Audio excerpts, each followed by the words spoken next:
Well. Welcome everybody to this Wednesday, 1:04 p.m. here on the west coast of the United States. I'm playing around with. Wow, that was weird. Playing around with our schedule and the times we go live. So trying to see kind of what works. So expect that over the next couple of weeks. Expect that. Next week, definitely some earlier streams, and I mean early, at least West Coast time, 9:30 a.m. See how we can arrange it on various days. So hang in there with me, okay, folks? Please. We'll wait. I'm sure some people are getting their notifications and stuff like that. I'm watching a game, 72nd minute, Liverpool. I think these jerseys look nice. I wasn't gonna buy it, but my kids convinced me to, and I think they look pretty decent. 72nd minute, Liverpool, Sheffield United. Sheffield's playing really well. It seems like it's really cold. It's 1-0. Other games, Fulham, man. Fulham 4-0 to Nottingham Forest. Well done. Alex Iwobi with 2 goals. Raul Jimenez with 2 goals. Well done, Fulham. I mean, that Liverpool game wasn't a fluke. So they played really well. Bournemouth up 1-0 against Crystal Palace. Man United, Chelsea 1-1. Corner. Trent Alexander-Arnold takes the corner and useless. Nothing happened. And then Aston Villa, Man City, halftime 0-0.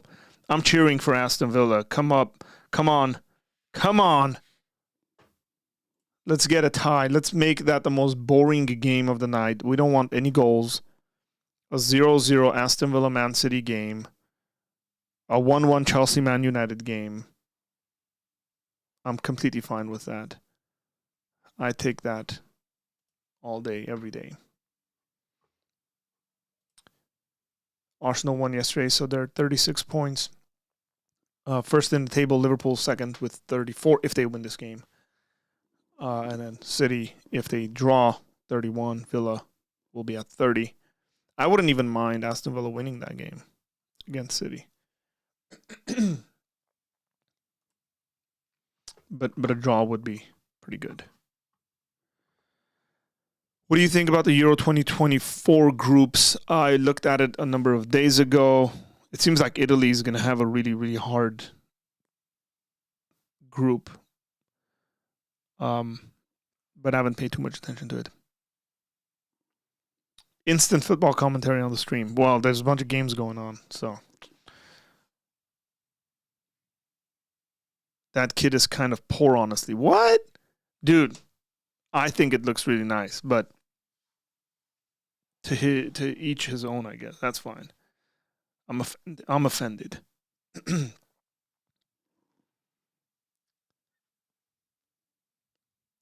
I'm hurt. Yeah, Jerome, you hurt my feelings.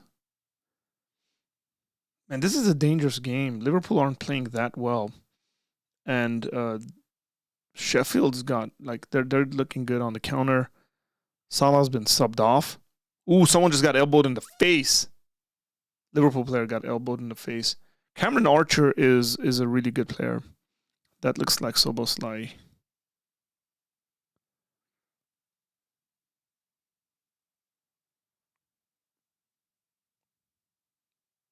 Oh, I poked him in the eye. Oh, that's so. Everything in slow motion just looks really bad. Even if you get poked in the eye, like your reactions to have that recorded and replayed is kind of weird. Brighton up 2-1.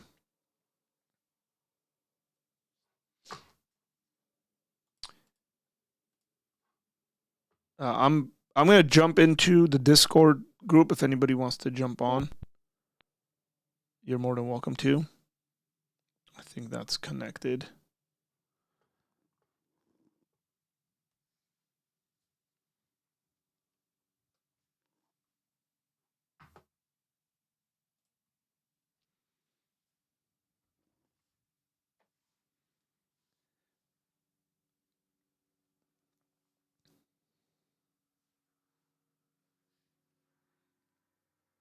Good pass, Trent. Come on, come on, come on, come on. Come on, Darwin. Dark. Come on, man. You got to score those. It's too easy.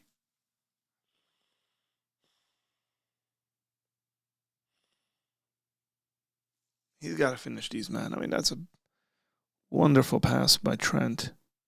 Oh, he's on. Good save. He gets so many chances. So many one-on-one chances. It's insane. I needed that goal, man. I really, for my fantasy, I needed that goal. That was a Trent assist to a Darwin goal. I mean, that's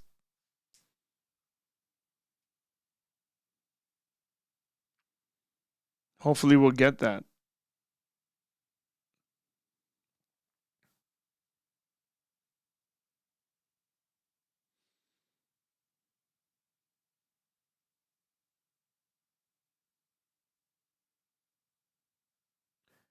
I might. I should add. I might overtake second place in the, depending on how these games end.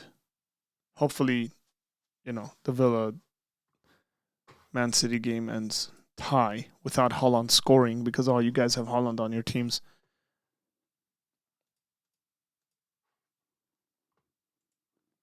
Hey, what's up? On fire for Jesus. What's going on?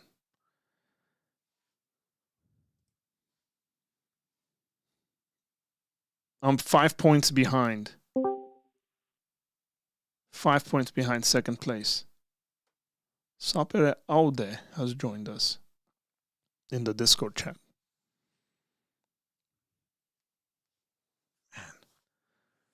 Man. Darwin's gonna finish those.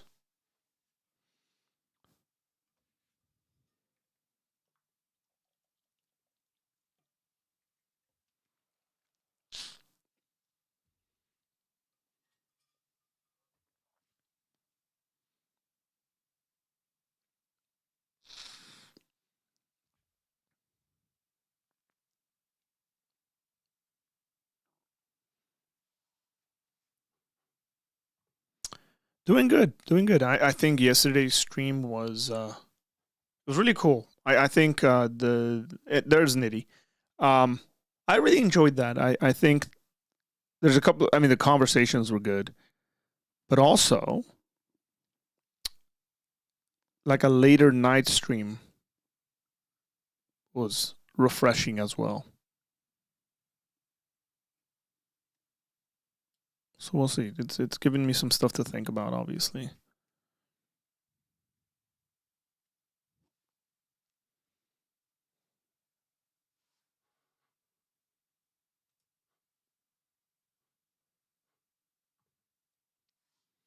I'm gonna be distracted for another 10 or so more minutes, maybe more, 10 to like 15 minutes.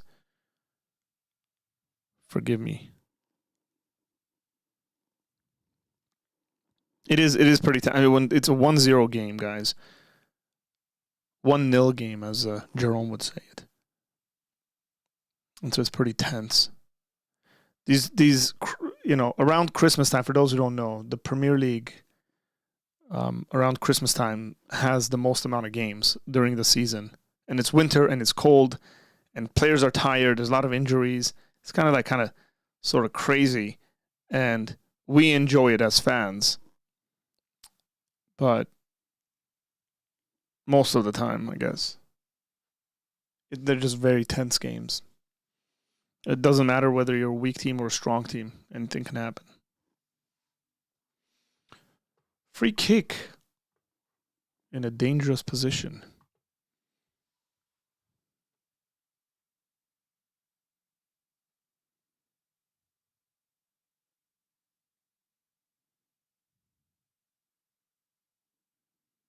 Let's see.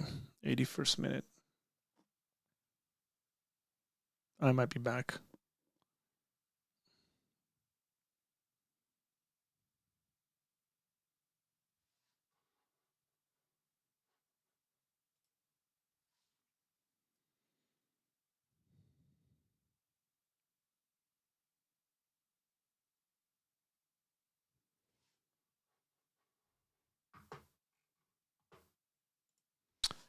Will you celebrate Christmas once or twice as an Armenian?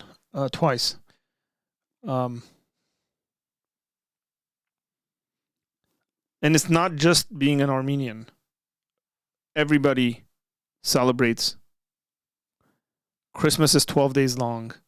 It starts on what the Western Church calls Christmas and ends with what the Eastern Church calls Christmas.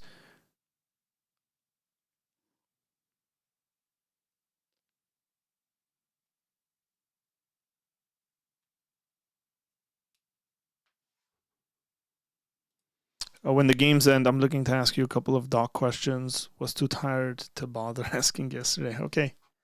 Well, I'll get my Bible software up and running right now.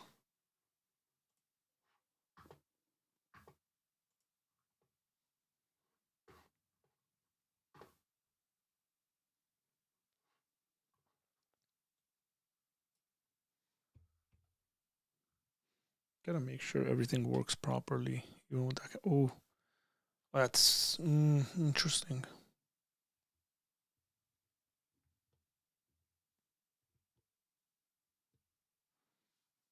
Gotta fix the cameras.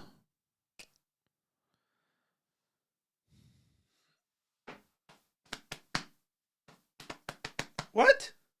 To who? Darwin got a yellow card for what?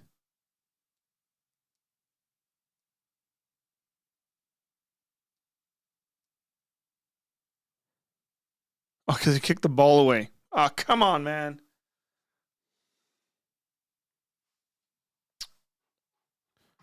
Very unnecessary. What's up, folks? Thanks for jumping in here. Hit the like button. We're having a conversation as well as, I'm distracted by a game going on right now. Oh, Ryan Gravenberg coming on. He's a good player. 21 years old, young lad.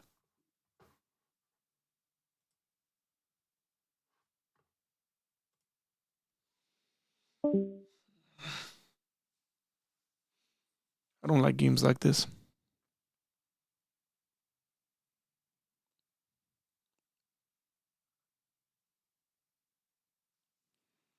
You can't tell, but I'm very, very nervous right now. Hey, what's up? What's up, Nick?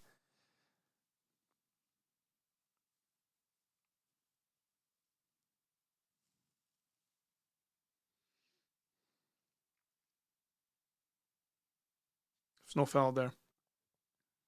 He didn't touch the guy, he just fell.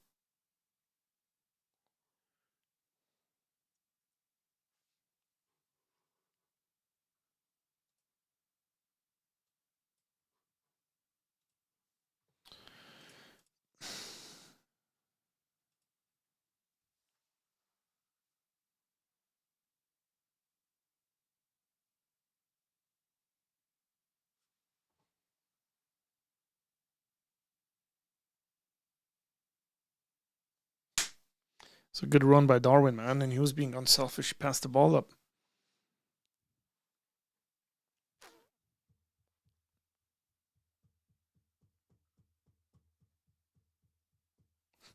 I hate this.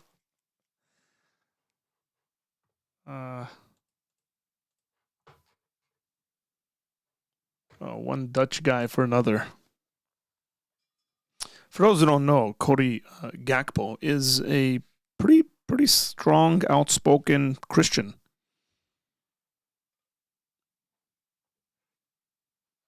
Good for him.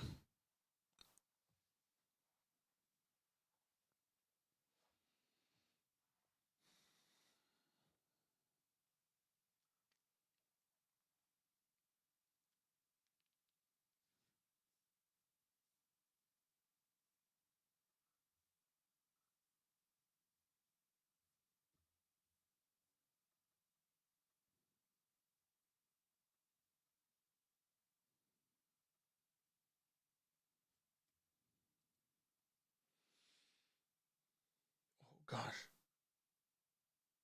Oh.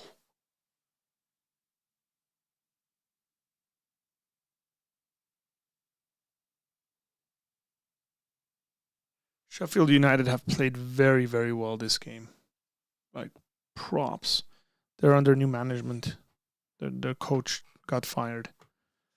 So they have a new one. Man, what a save. Who was that? Ibrahima Konate. No. Is it? That's not a penalty. Yeah, Konate.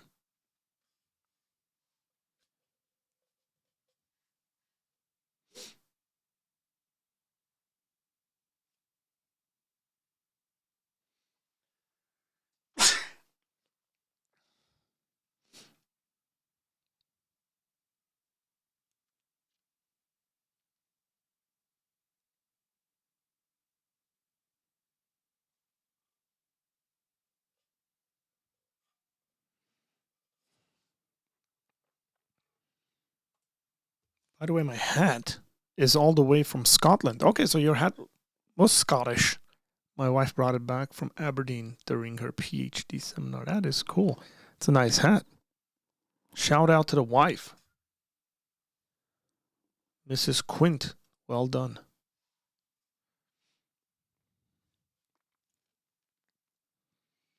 Sheffield are throwing on attackers, it seems like. They want to get something out of this game. They see Liverpool. Oh, man. It's a throw in. It's a long... They got this guy who can throw up the ball and, like, he can kick it. Dude can... Ugh. Corner kick. I'm nervous, guys.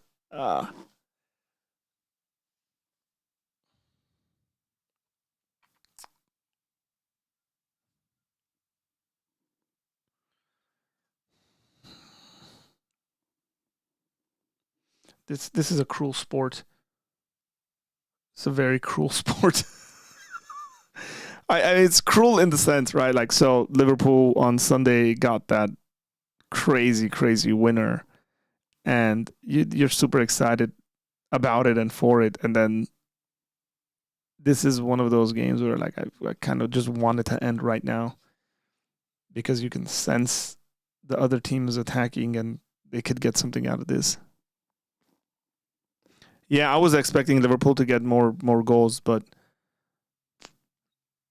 it's Salah had a bad game. He's had a couple of... I mean, last game he had, what, an assist or two.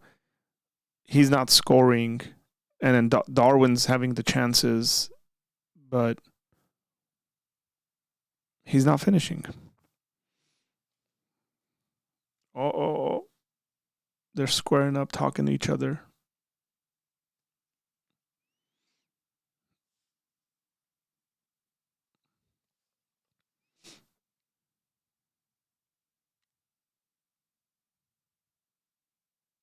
Oh, that's a pretty nasty tackle.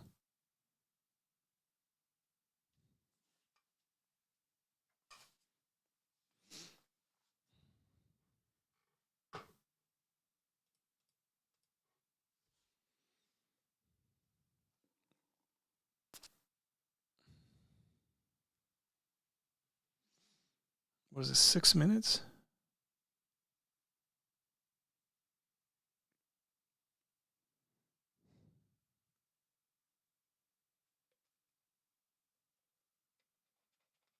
Yep.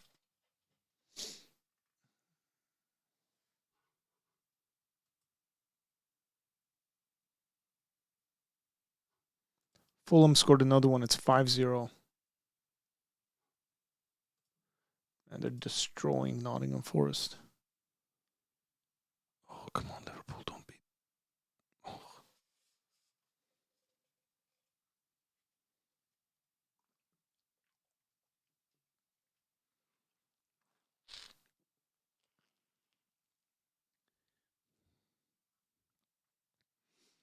Welcome, folks.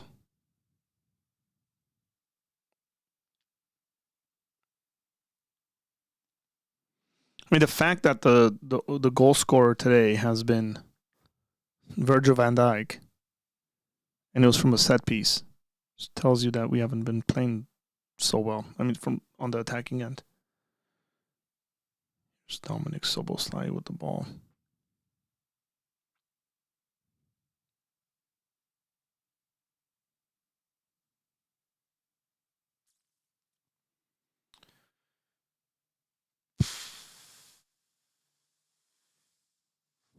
What's up? What's up? What's up, Keanu?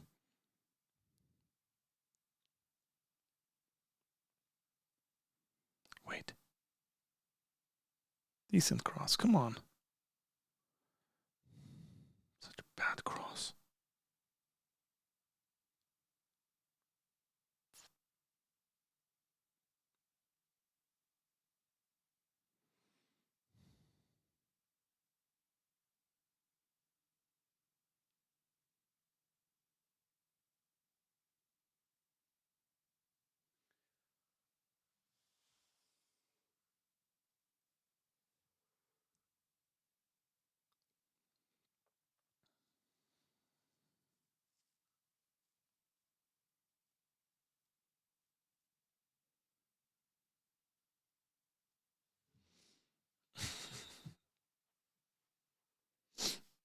Yeah, you guys say hi to each other.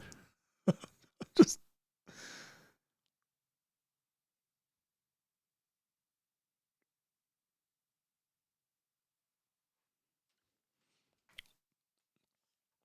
hello and welcome. Just give me like 3 minutes.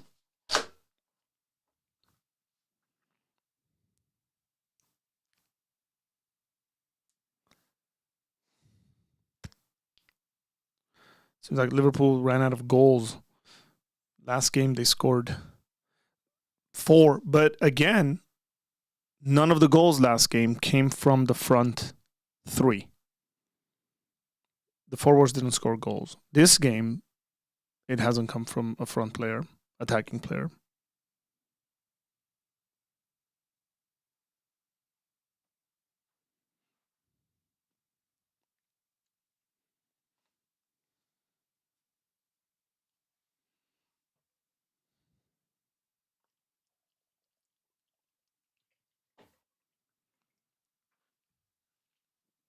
Here's Nunez. Pass the ball.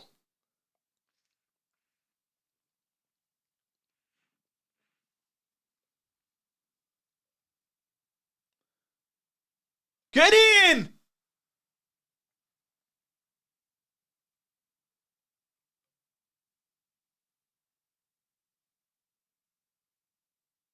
Yes!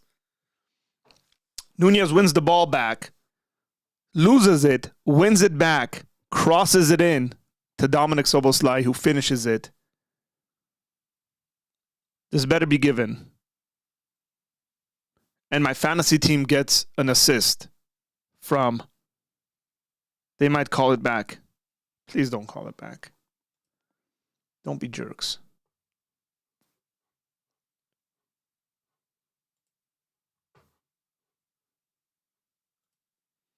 Oh, that's all ball. It's aggressive, but it's ball. Good job, Darwin Nunez. Won the ball back. Looks up. Beautiful cross. Wonderful finish.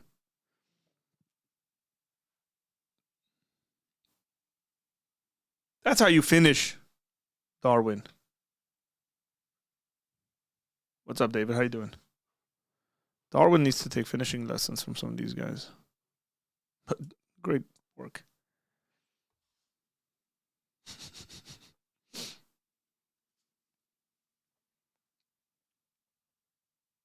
That's game.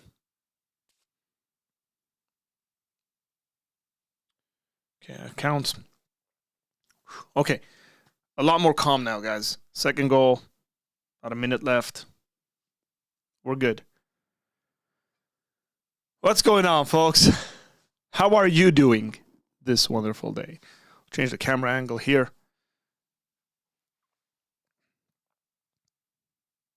Arthur, I just updated YouTube and this video has 4,200 likes. Oh, man, I love it. It used to be that was David A's issue where he would see like a ridiculous amount of likes on my videos. Now it seems like it's become Carl's issue.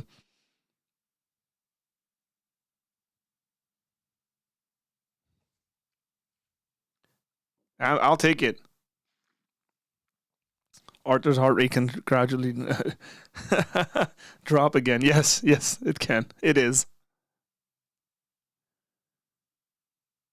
It is. We just need Villa to win or to tie, and we're good to go.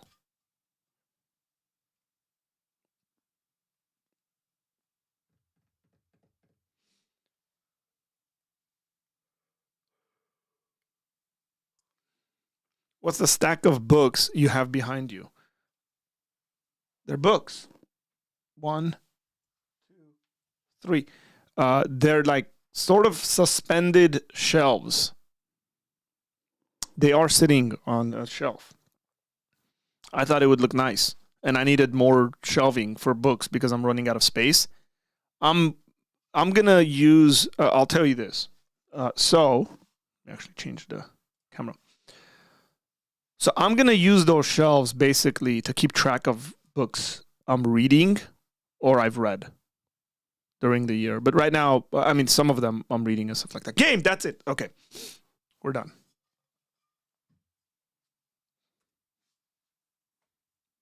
Good win. I'm comfortable. Things are good. Praise Jesus.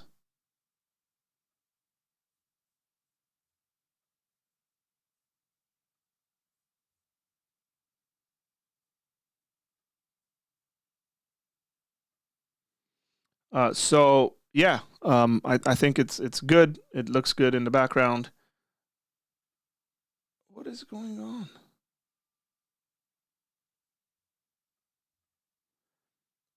But so this is an idea that I took from Parker from Parker's Pensies and Park Notes. If you guys haven't checked out Parker's channel, Park Notes, do so. It's really cool. It's doing really well. Like it just took off randomly. I think he's passed like 70,000 subscribers. Basically, it's to stack books that you've read to kind of keep you look at them during the year. And I saw these, and I was like, oh, that's pretty cool. That's a pretty decent way of stacking books. They're not taking up space on my desk because usually I'd stack them on my desk. And they're good visually. I have 3 of them here. So 1, 2, 3 up there. And then I got another one that I haven't set up yet, but that one will probably be somewhere else in the room.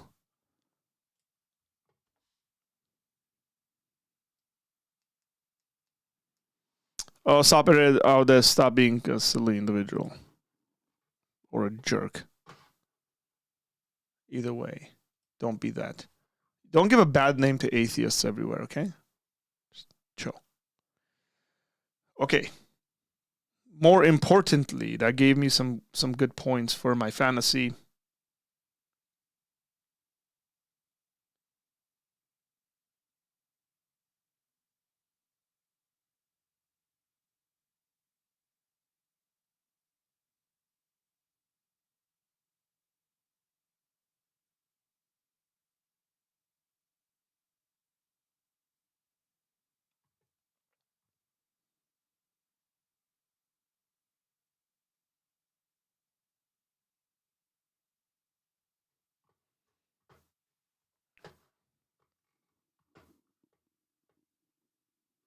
Arthur has made 0 transfers for like 7 weeks, by the way. Astounding. Hey, my team's good. It's working.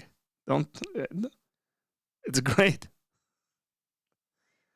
You know, the last transfer I made was I dropped what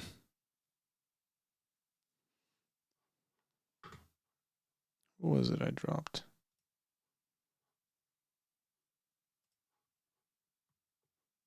Mitoma. I dropped Mitoma and I brought on He Chan, who scored yesterday. So I got it, bro. I just had I had a bad first week, and that's the only reason you guys are ahead, in my opinion. But whatever. Okay, let's talk some serious stuff, guys. Okay, is this like fantasy football but for European soccer? Stop calling it European soccer. There's no such thing. It's the dumbest term. Like it makes you guys look really bad as Americans. You could only call it European soccer if there was if there was another sport that was called soccer somewhere else in the world. And it would be like, oh, that's American soccer. It's a different game as opposed to European soccer. Either call it soccer or call it European football, which makes a lot more sense, as opposed to American football, which is a completely different sport. I'm not surprised that some of you guys are atheists because you don't know how to distinguish things. Define your terms well, man.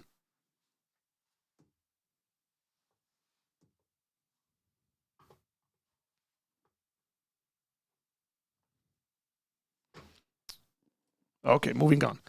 Apologia Center, I have a question about epistemology metaphysics. If truth is that which corresponds to reality, doesn't that depend on your view of reality? Yeah, it does. Whose reality is truth? Okay.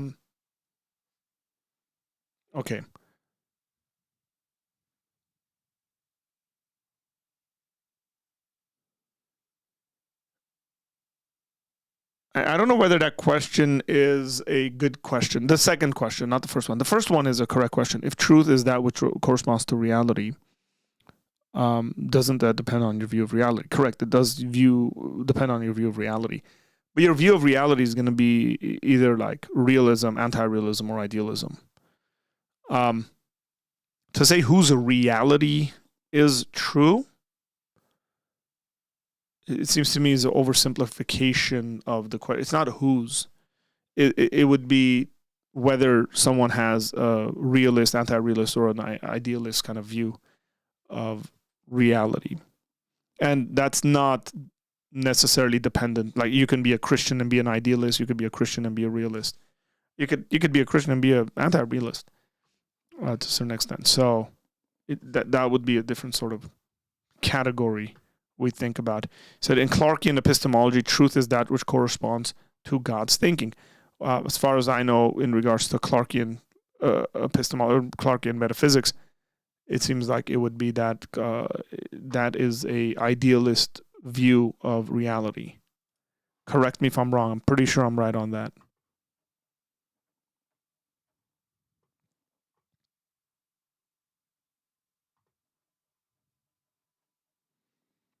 We do it all here, man. We do it all. The fact that I can switch thinking that quickly from sports to philosophy/theology should be like respected.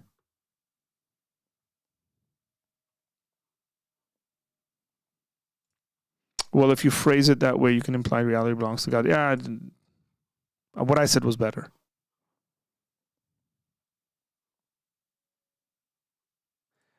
There's a female opinion here, and I think it matters, okay? and this really matters because, some of us don't pay attention to this because we're dudes. You guys make me laugh when engaging one another in conversation. It's so cute. Reminds me of my kids. Oh, man. Hang on. I got it. Like, that needs to be like.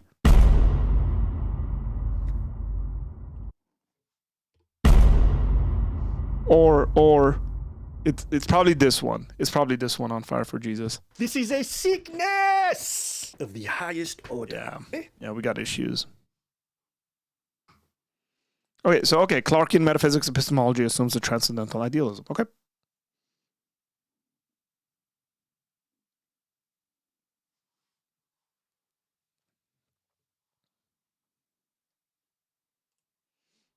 Yeah, you barely even need all those books to prove how intellectual you are. Okay, if you say so.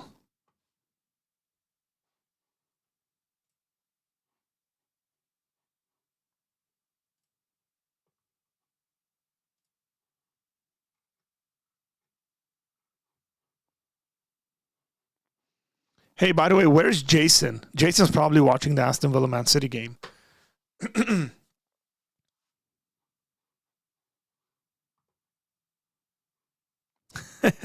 sure you enjoyed your cigar yesterday. I have a question. I have a stats question. Jerome, tell me if this has happened. So I think if Man City ties this game, if this ends in a draw, that's 4 consecutive draws for Man City. Tell me if this has ever happened under Pep being their manager. So look that up, someone. and whether it's ever happened to Pep. That'd be a very interesting stat to come up with if it ends in a draw. 4 consecutive draws would be a very interesting stat.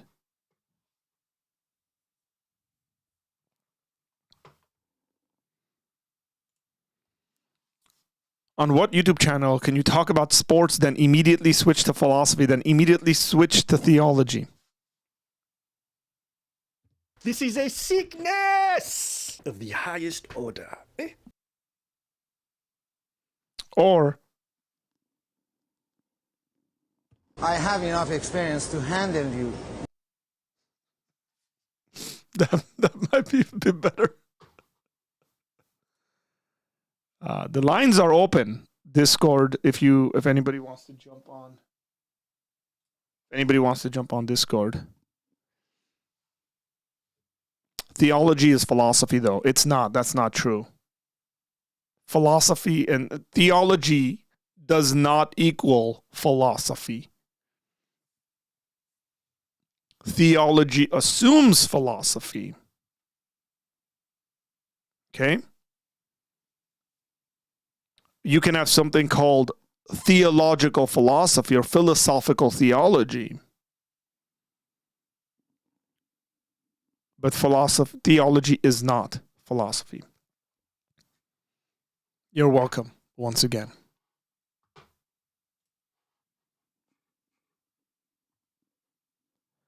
Arthur, do you accept correspondence theory of truth? Yeah, I would say so. I would say I accept that.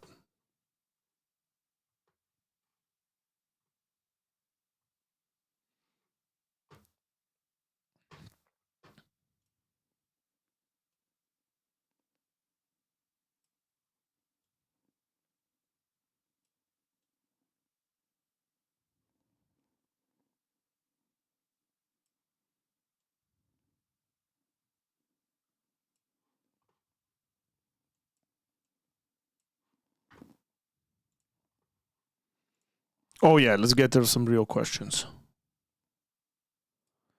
Let's talk about the Bible. Okay, let's talk about the Bible.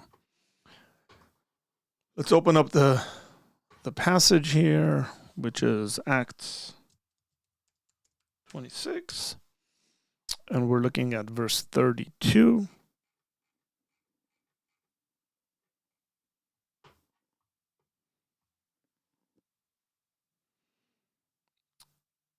Why does Acts 26:32 imply there was a realistic chance of Paul getting out of his situation for free? Why does him appealing to Caesar cause him to not take it back later? Good question. So let's look at the text. Okay, folks? That's weird. Okay.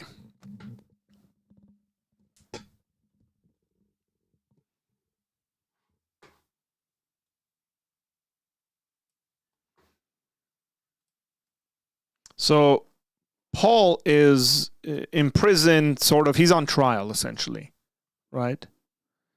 Paul is on trial, and then he's brought before some governors and stuff like that. And says, then the king arose, and the governor and Bernice, and those who were sitting with them. And when they had withdrawn, they said to one another, this man is doing nothing to deserve death or imprisonment. So he's innocent. And Agrippa said to Festus, this man could have been set free. So this is Agrippa's kind of conversation with Festus and says, hey, he hasn't done anything wrong. We could have set him free. But Paul appealed to go and appeal to Caesar. So he's making a legal demand, essentially, Paul is, to see Caesar. As to why that could not have been taken back later, I don't know. I don't know what the Roman legal kind of standing would have been there as to why it seems like it's an official declaration where he is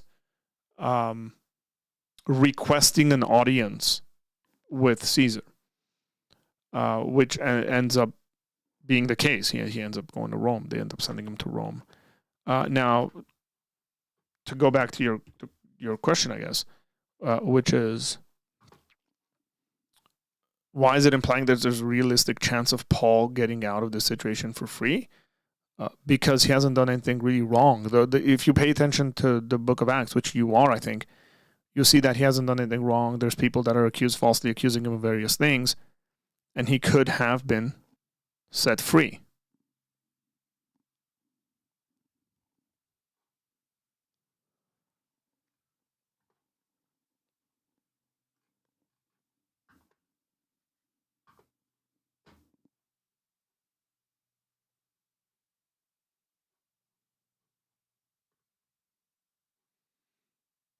Again, I should remind you guys, if anybody wants to have an actual conversation, meaning you're not writing and I'm answering, you are more than welcome to jump onto the Discord conversation. Or I'm actually dropping the link to call in as well. You can do that also.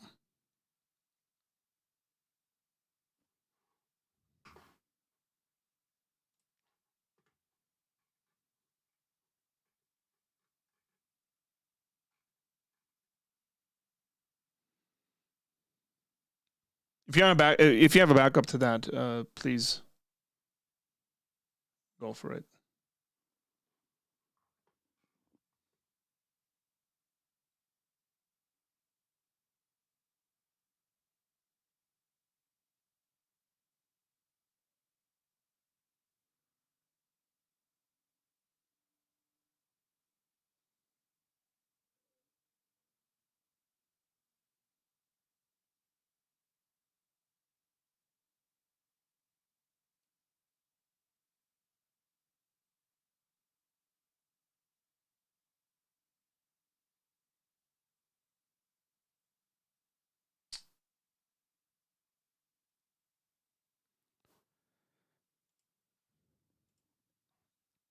Yeah, I can tell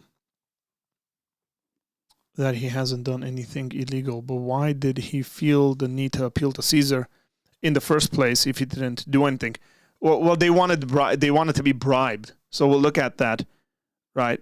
They want to be bribed. He's not going to bribe them. Can you hear me? Yes, I can. Just give me a second. So they want to bribe him. They want him to bribe them. He's not really he doesn't have the intention to do that. And so he appeals. He realizes, right, essentially, if I want to do this the real legal way, I'm going to appeal to go to Caesar. Hello? Yep. Can you hear me? Sorry, I had myself muted in Discord. That's okay. Yeah, I can hear you.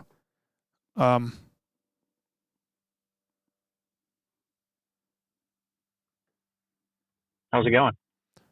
Going good.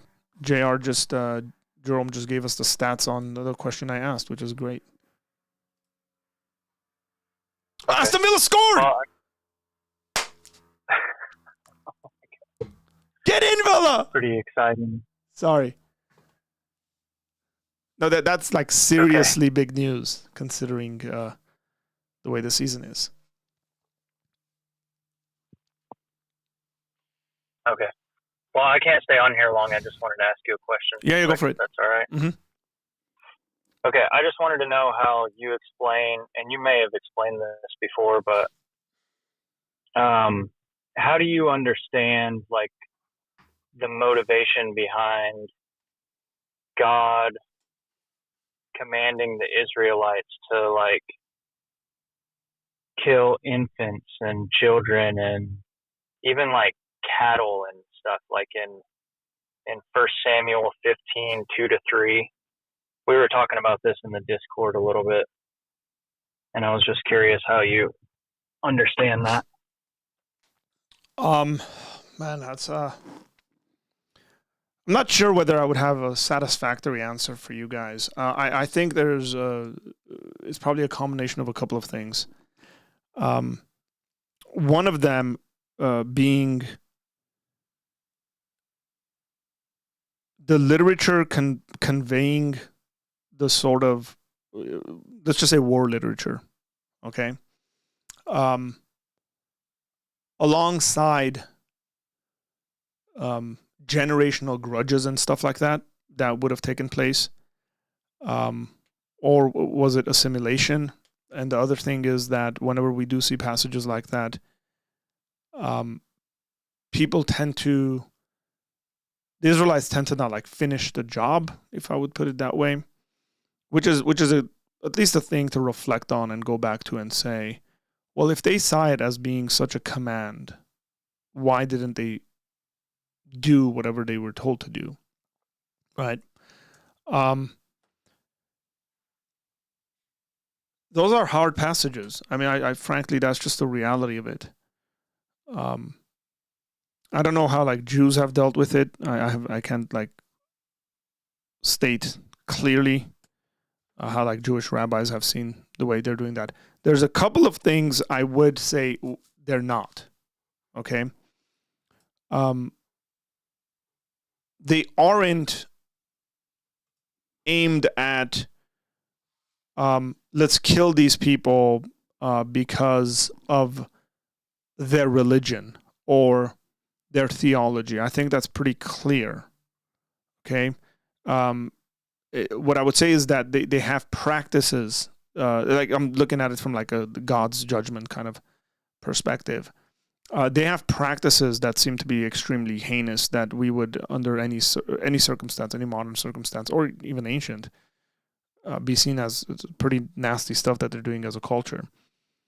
Sure, I'll stand by that.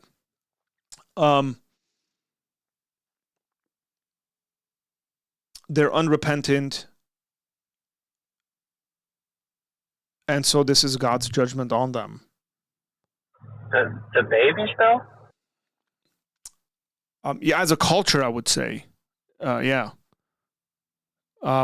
Again, the conversation there goes to whether those things are war language. The annihilation stuff, I think, that Paul Copan's spoken about in regards to, are they actually meant to be killing the babies? What's that about? I'll stop there if you have any follow-ups to that.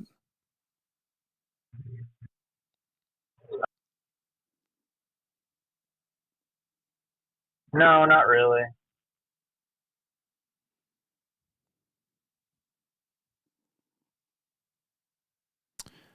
Babies are born with a culture embedded in them. No, that's not what I'm saying. I think you're misunderstanding kind of what I'm saying there, Keanu.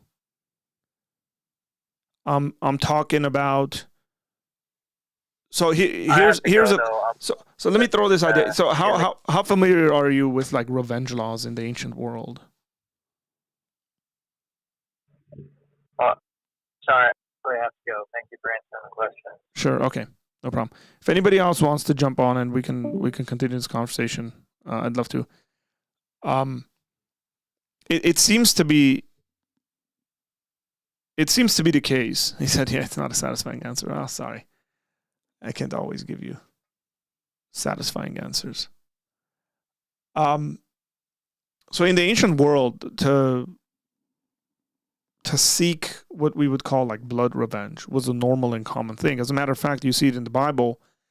And one of the things you see God set up in Israel is cities of refuge where people could run to and be protected. And so if this is so embedded in their thinking, consider your neighbors. I mean, you consider this today as to how people interact with each other. You growing up and knowing your neighboring nation has done X, Y, and Z. And so the annihilation, let's just say, I'm not talking about the ethics of this just yet.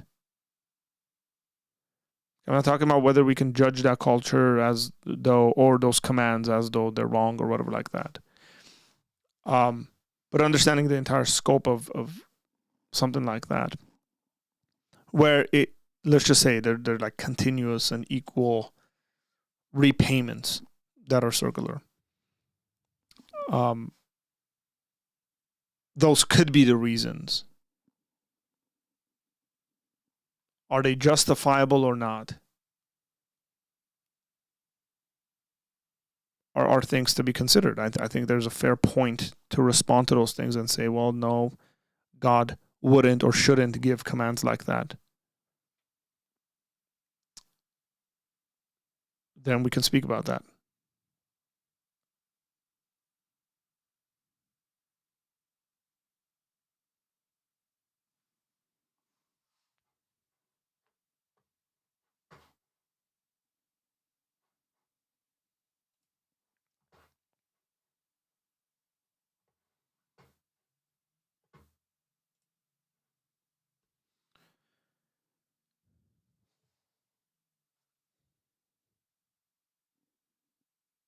Okay. Just have a hard time seeing this. Whoa.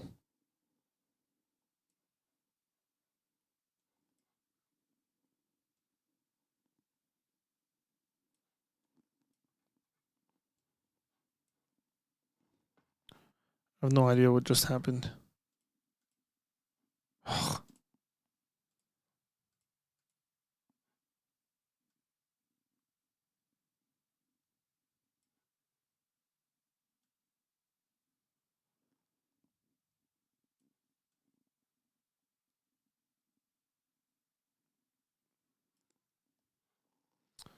This is one thing about Ecamm that I dislike, is the way their comments are. I wish they had a much easier, smoother way of doing the comments. It's our subjective perception. Isn't our subjective perception of reality through our five senses? One emotive view through experience, so wouldn't the same be suited for the objective in relation to experiences in a metaphysical?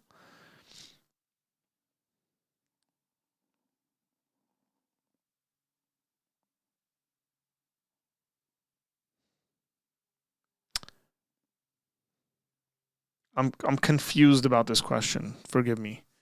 If you could maybe rephrase what you're trying to say.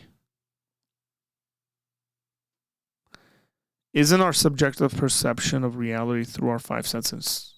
Sure.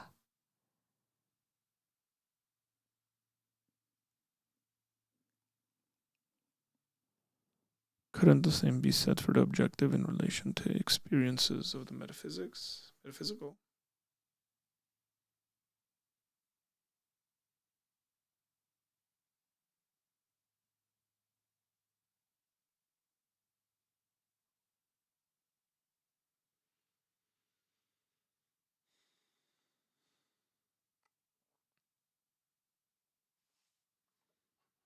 I'm sorry. I'm just confused about this question. I mean, I'm curious about that because experiences do affect our reality. Yeah, so I think one of the things you might want to distinguish here is between like your reality versus reality.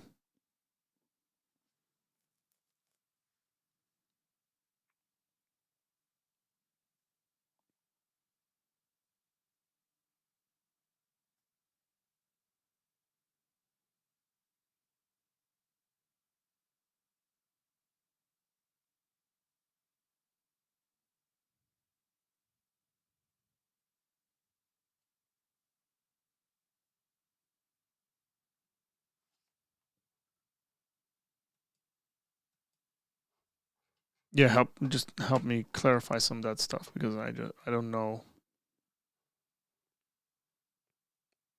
I don't know how to perceive those things. I think the question that was being asked was a bit different than what you're trying to get at least.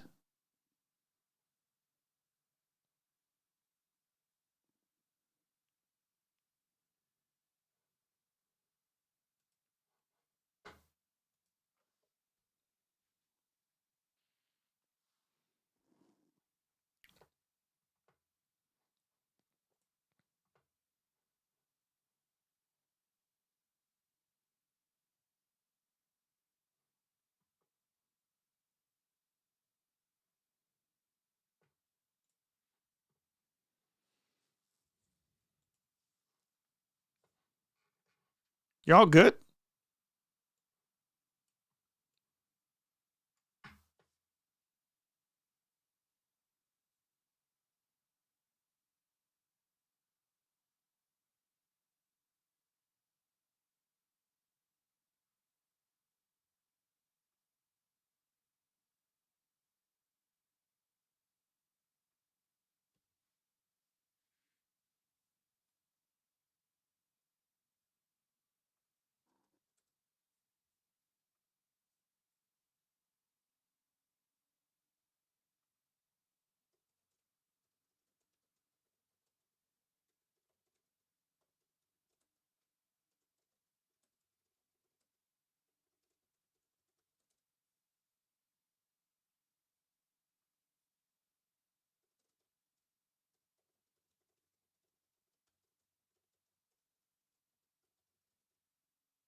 Going back to Acts again, it seems that Paul went along with the trial just to fact check the Jews. Festus was the one being bribed.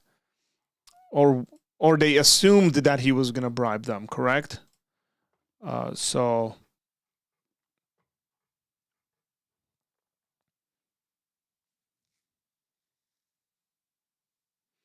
he gives the story, and let me see.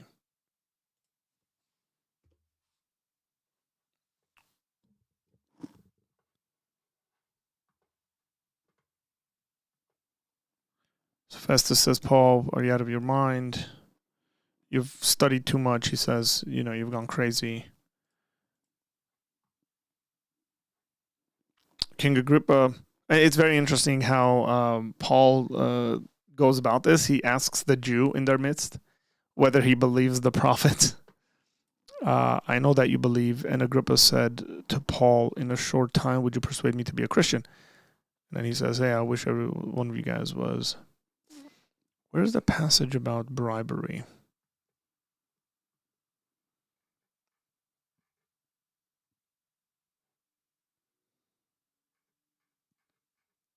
I think it's in the beginning.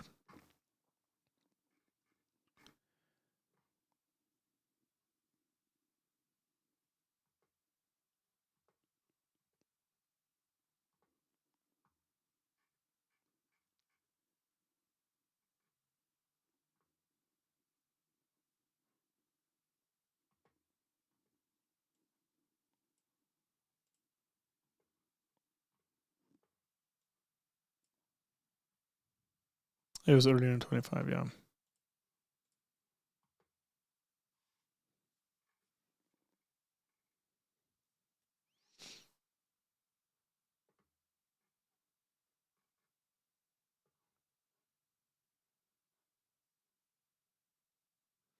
So Festus laid Paul's case before the king, saying, there's a man left prisoner, sent him to Jerusalem.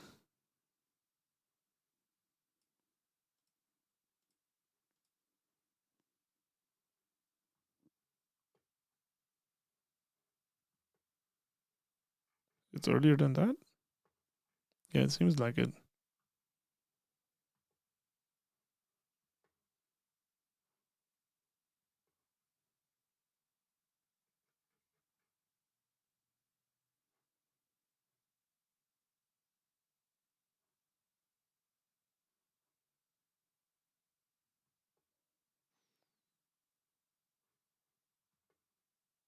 Yeah, so here's the thing.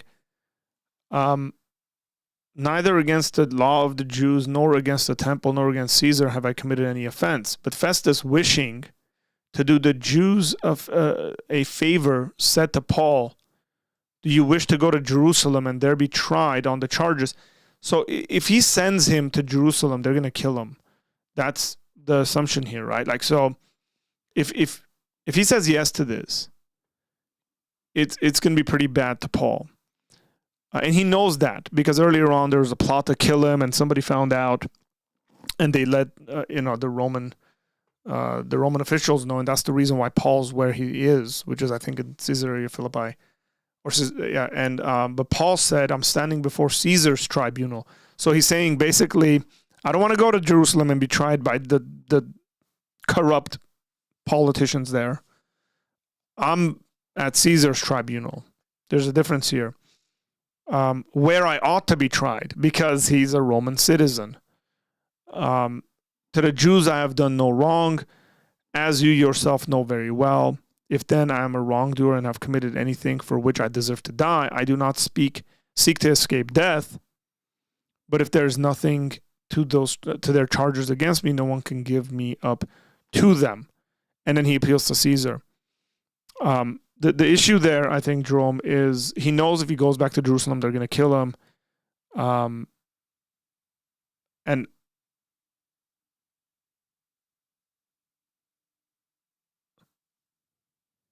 okay. So he was in Jerusalem. There was a whole situation, and then they were trying to kill him, and that kid finds out and then tells them, and then the Romans get Paul out and send him. I'm pretty sure I got those facts right. To Caesarea.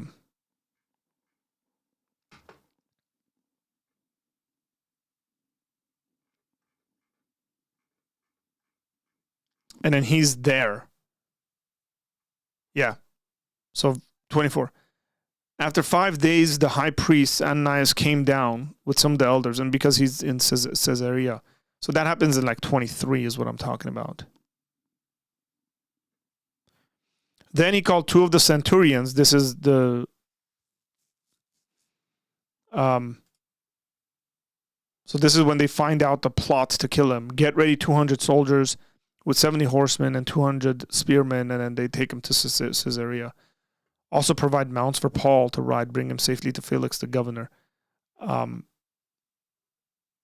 So you have to realize that the Israel at the time, doesn't have like one ruler, right? So certain sections, like Jerusalem, has its own governor. Caesarea has that southern region, I believe, has its own governor, and then the Galilean region has its own governor. And so I mean these guys work together. So Pontius Pilate would have been kind of over the Jerusalem district, and so he's getting out of Jerusalem. There's a plot. He can't go back to Jerusalem. They're going to plot to kill him, and they're going to be able to do it. And so he says, "Hey, look, I haven't broken their laws. So far, they haven't brought in anything against me that's been actually that's stuck in regards to their accusations. And because none of that's happened, here I am in jail. I'm on trial, Caesar's tribunal. Like, have I done anything against the laws of Rome?" He says, "I haven't." And so the guy wants to send him back because he wants to do him a favor. And Paul says, "No, I'd rather go to Caesar. I'd rather go to Rome." And that's essentially where we're at when he commands that. And the command is, or not the command, sorry, the comment there by Festus, I think, is, hey, he could have been set free.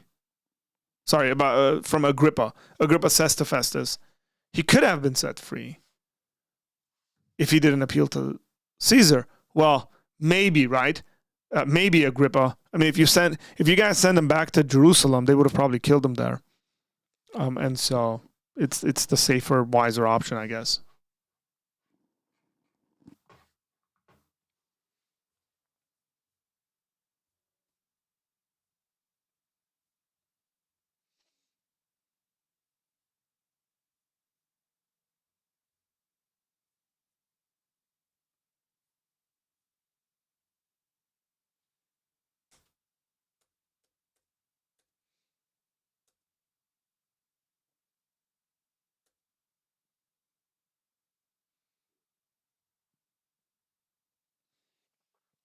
Yeah, no doubt.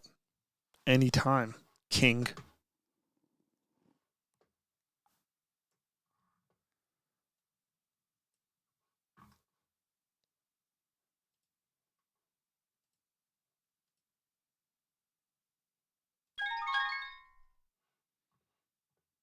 Hey, haven't talked to for some time. We'll bring him on. What's up, Sean? How you doing? Fine, thanks. Um, yeah, I was thinking about talking about miracles, like Okay.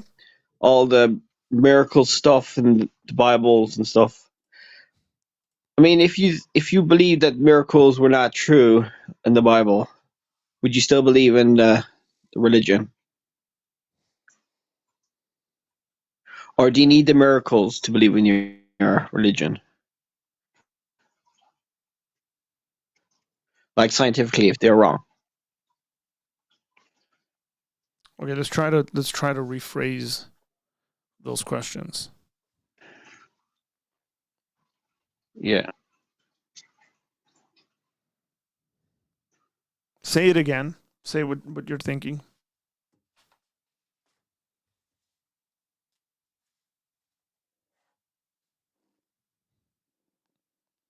Sean, can you repeat kind of what you were trying to say?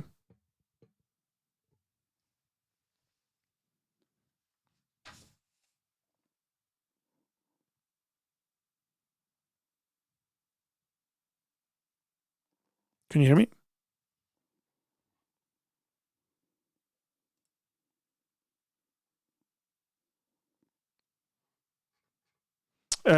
Folks who are watching, if you sort of understand where Sean's trying to go with this, try to write it in for me.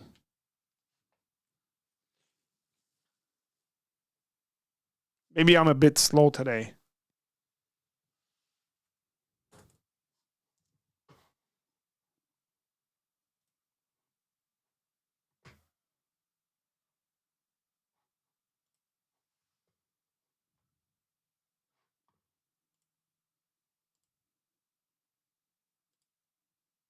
Sean, can you hear me?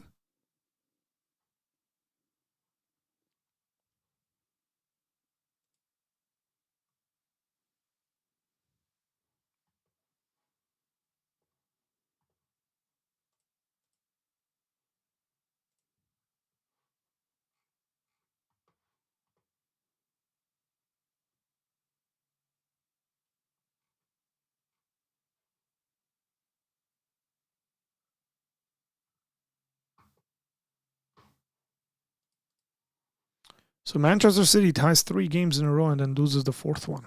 What a run. This might be their worst run of all time under Pep.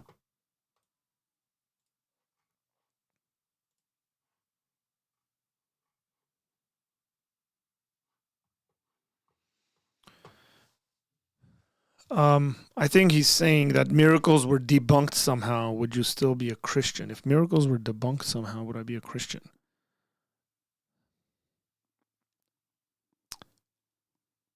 I don't think. Let's see, he's calling back. Hey, Sean, can you hear me? There you are. Can you hear me? Sorry about that. But the It's okay. internet was bad. It's okay. Go ahead. Yeah. So the question I was saying. Would you still believe in? Obviously, you won't be able to believe in the Bible if the miracles are not true. Obviously, it's a stupid question, really. Yeah, because the Bible is miraculous by nature. I mean, if you want to consider it that way, that it's inspired by God. I mean, any specific, I guess, or particular miracle that was debunked, I don't think that necessarily makes Christianity not true. Wouldn't make Christianity not true. The resurrection, obviously, is a miracle. So people would have to specifically go after that. I just assume that if God exists, and when God does acts, in human history, a number of those things would be miraculous. I mean, look, we all agree in miracles. So do you, I think, Sean. No, I don't believe in miracles. Well, obviously, there's things in science that are very rare that happen, but I don't think No, it's scientists would call. very They're rare. used miracle for like an expression, but they wouldn't actually believe it's a Correct, miracle. because It's like a again, I don't want to. It's a false dichotomy to say that there's a view that science has. There is no such thing. Okay, there are views that scientists have, and they disagree with each other. There is no such thing as a view that science has.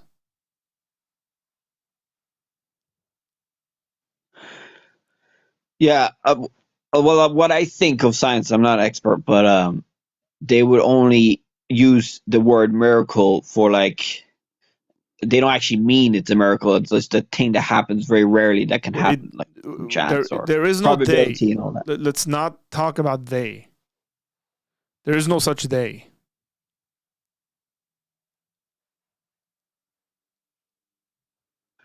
Well, obviously, I think a lot of scientists would agree with me. Like they wouldn't And a lot believe wouldn't. in the.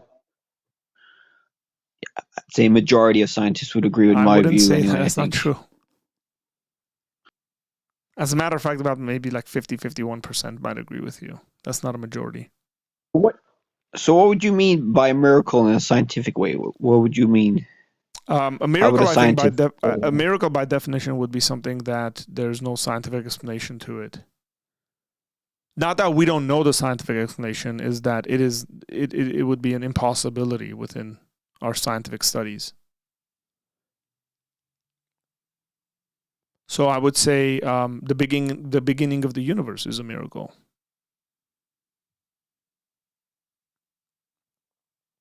If the universe began to exist, and let's just say it comes from nothing, which is a sort of a contradiction, then that would be a miraculous event. Because it does, you can't call. Go ahead. Yeah, okay, scientists could call it a miracle, but they just haven't found out the answer yet. So they don't really call it a miracle. They just call it. Would the answer have to be? Would the answer have to be kind of a physical sort of thing or a natural sort of thing? Obviously. Then it would be a miracle because the universe is all physical things. Okay.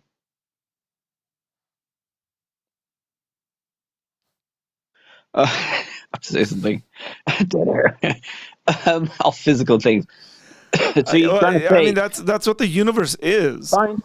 If it's beyond that. If I were a scientist. Sorry.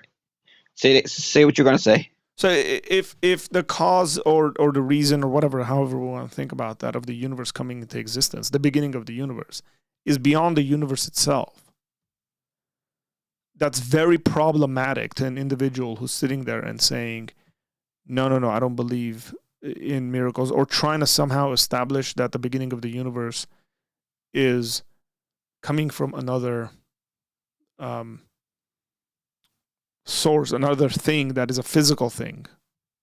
If it's non-physical, then we get into the God question. And many people don't want to get into the God question because of that.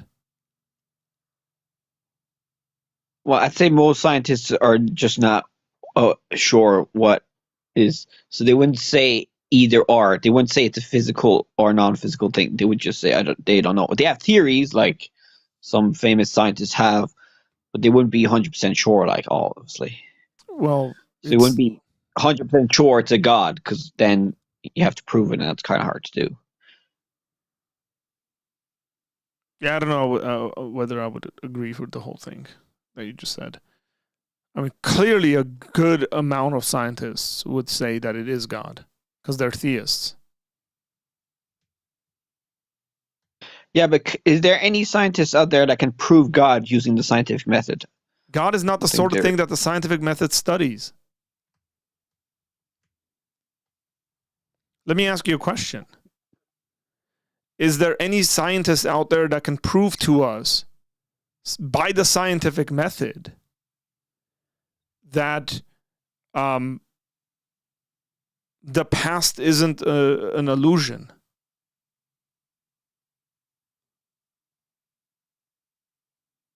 I mean, this is. Sorry, I didn't understand. So, is there anyone that can use the scientific method to prove to us that the past is not an illusion? Like we let's just say, like, we weren't created 30 seconds ago with the perception or the illusion that there's actually this past stuff we've done. Like yesterday, I streamed and went to bed. Like that wasn't actually real. That was implanted into my mind. Can you prove that isn't the case using the scientific method? I don't know. I don't really understand what you're trying to say. Sorry. There probably is scientists trying to look into it. I don't know. I haven't looked into it. I'm sure they're wasting their time, and or they very quickly should realize that they're philosophers and not scientists. Look, what I'm trying to get at is that there's a number of things that science just can't study. Science is not the end of all studies. Science presupposes a great many things in order for it to be able to function.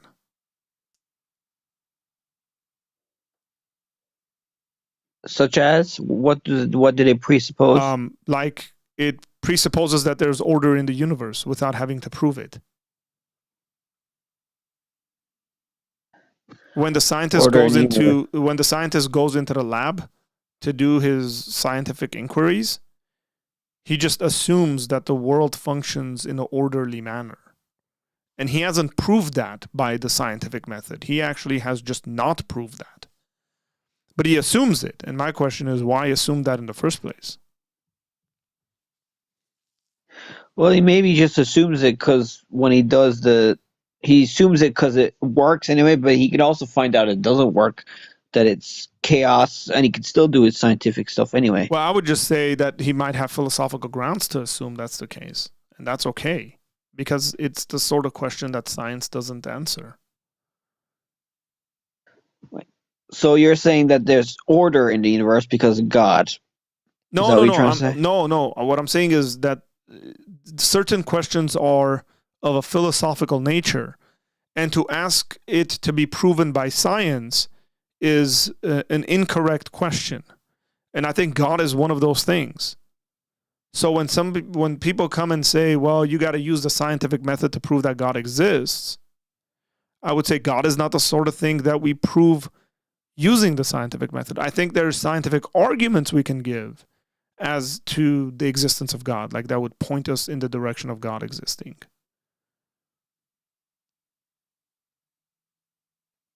So basically, God is like theory that is not proven yet. Do you think scientists will ever be smart enough to find the scientific method? No, it's not a scientific question.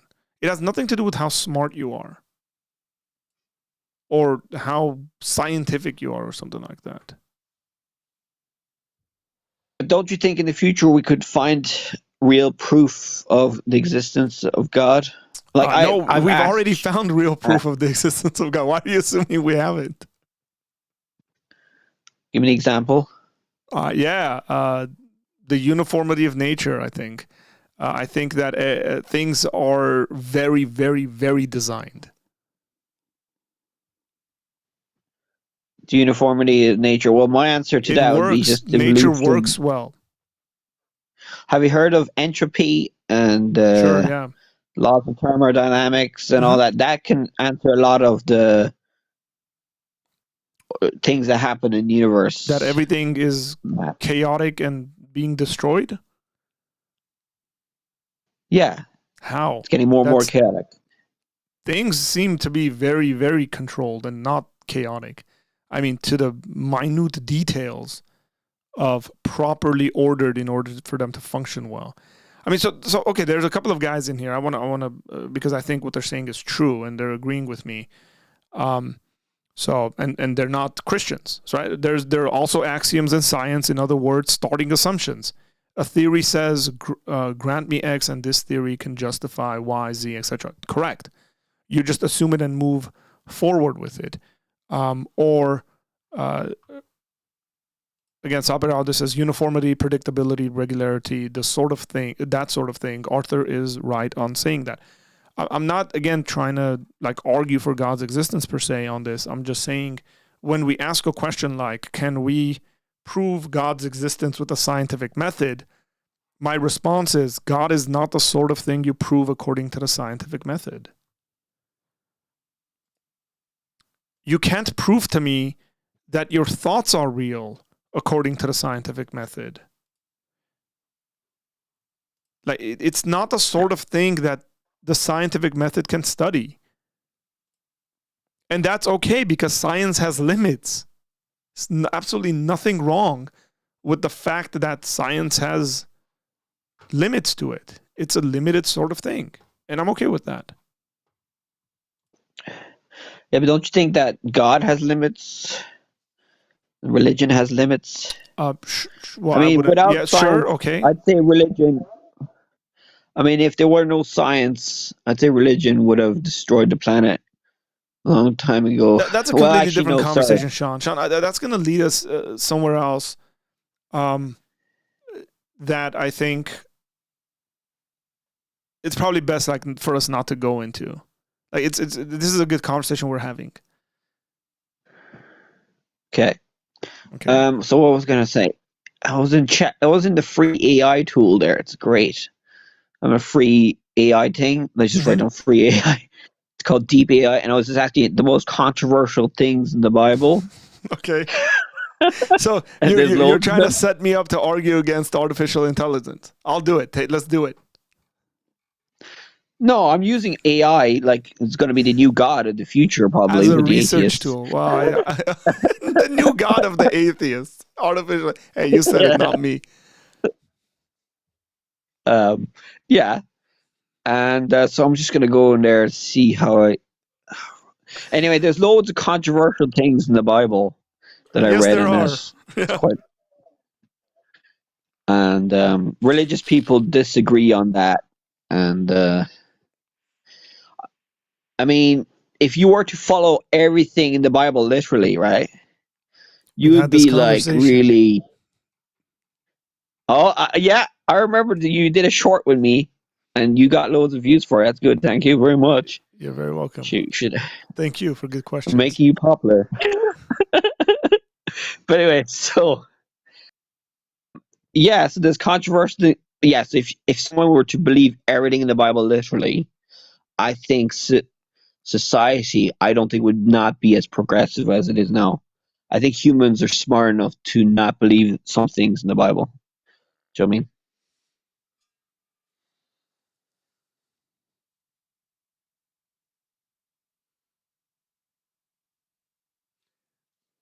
If you said if you believed and practiced everything the Bible said, then the Yeah. world would be chaotic or whatever. Well, I don't think obviously it won't be chaotic, but it'll be much different than it is now. Well, yeah, Because I think that's a truism. If we secular, did, yeah, what the man tells them to do, be quiet or something. You have to kill the. Well, you have to. Gays are a sin.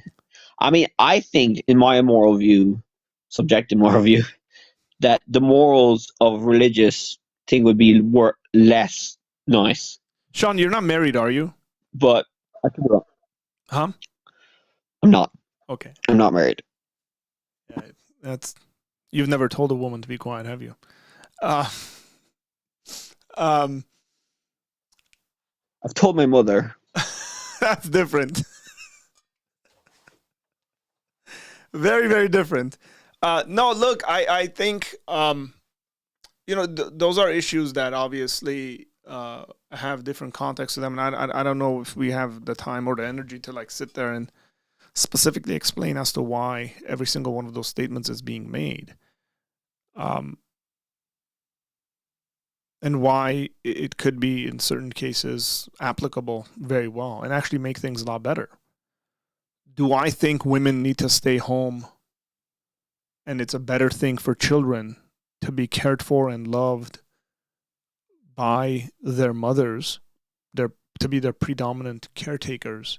Yeah, I think the world would be a lot better of a place if we had more moms who stayed home and showed love to their kids. I have no problem saying that. My wife would say that. And my wife is a working woman. I had a mom that stayed home my entire life and never worked. And that was really, really good for my emotional health, my mental health, all sorts of stuff. So if we're talking about like what the world would look like given a number of conditions that the Bible maybe sets forth or whatever like that, and I'm not necessarily saying women can't work. Clearly, I have a wife who works.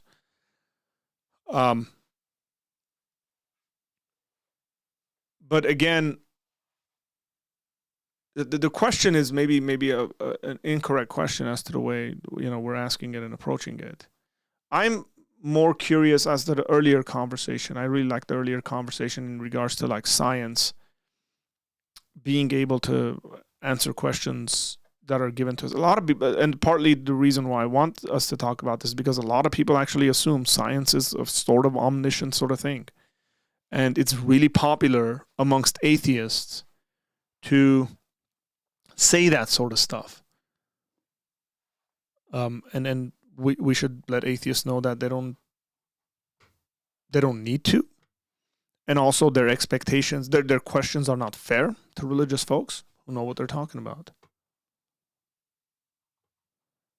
So you're basically saying science will never be able to answer the God existence, will never be able to prove science God's can existence. give us data. Science can give us data. And like we debunking miracles? Sure. Yeah, I think if somebody makes a miracle claim, right? So if I said, hey, I got my leg blown off in war and I prayed yesterday and my leg grew back, right? Like you can do a scientific study on that to see whether those claims are true or false. And then you can conclude whether that's been, debunked or not. Like that would be a specific case in which you would be able to do that. But to ask a question of, are miracles possible? I think that's beyond the scope of science. It's not the sort of thing science can't study. In my view, I think miracles are, I can call them miracles, but also in the scientific way, they say that miracles are not real. They would say it's very, very, very unlikely, but it could be possible. It's like 0. Well, that's because percent. People are arguing for that point from their worldview that's already been established. So they already established a worldview, and then they tell us that miracles aren't possible. And it's not a scientific question. It's a worldview formation question. And so I would challenge their worldview. Let me get to some of the comments here. I want to read a couple of the comments as we get going. What Keanu said, what is the sudden burst of atheists in the chat? Is it Atheist Takeover Wednesday? Maybe so. Saturn9 is saying a bunch of random stuff. I'm not even going to pay attention to it. If you have something intelligible to say and you want to have a normal conversation, man, you're more than welcome. If not, have fun.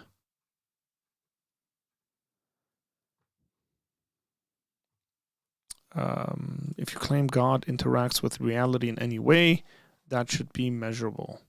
Correct. But it's not scientifically necessarily measurable. If God has acted in history, then it's historically measurable. You can look at the historical data and facts. I don't disagree with that. I didn't say that science can't look at a bunch of data. So you look at the universe and the universe's existence. You do all sorts of scientific studies, and the science can gather the data, and then you're going to interpret the data. And I think the interpretation of data leads to whether it's we were talking about the uniformity of nature, whether it is the design in nature, whether it is nature itself existing. All these things can scientifically be studied, and I think lead to a conclusion in which God exists and is the creator of the universe. I have no issues with that. And if God interacts with reality in any way, yeah, we could study that. The question is, when people claim that God has interacted in any specific situation, interacted with reality, whether those claims are true or not. And just to disprove one of those claims being false doesn't necessarily prove whether it's impossible or whether God has done it at other times. I mean, people could lie. That's pretty commonsensical to me, guys. Yeah, but you do understand there's a lot of scammers nowadays, especially nowadays with technology and videos. It's very hard. I mean, miracles now are very rare. I mean, back in Sean, the let me ask day, you there a was question. saying, Um, yeah, do scientists lie? yeah, I heard that 50% of studies are false or something, Oh, I don't. Yeah, I or don't know whether that's true or not. I'm incorrect just or saying, something. could a scientist be bribed or have some kind of a nefarious reason as to why they would like mess with the data and come up with different conclusions and stuff like that? Yes, same with religion. Yeah, but just put the religion question aside. I'm trying to make a point here. Just because some scientists can do that, it doesn't disprove that, or it doesn't prove that we should just distrust scientists on other things, correct? Yeah, Okay, so I would say the but same if there's a lot thing. of lying, hypothetically, if there was a lot of lying in science, Well, there a lot probably more science, is. a lot of There's more a lot of lying, most likely. Yeah, but you still have to trust them because that science is still the best But we have for our improvement of life it or is the best we betterment. have on certain things. And religion is maybe another tool for morals. That's It's fine. kind of like a self-help kind of thing, psychology kind of thing. Like I Well, think religion were the first self-help books kind of thing. yeah, I'm just not gonna talk about that. But um,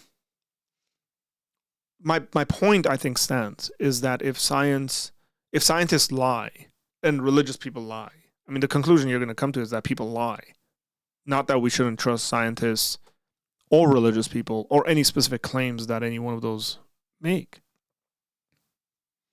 It's not complicated. Like it's like I'm not bothered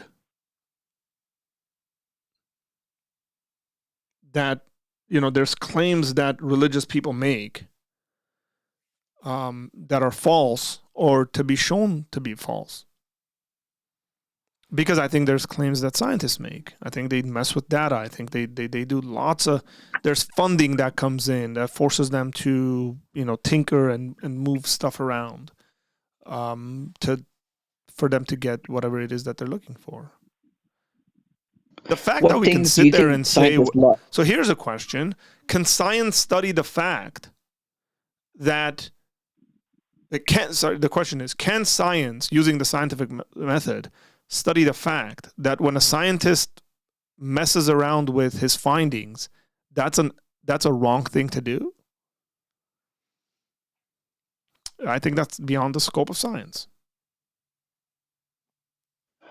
You're talking about right or wrong. Scientists, you saying that good and evil is the same as right and wrong?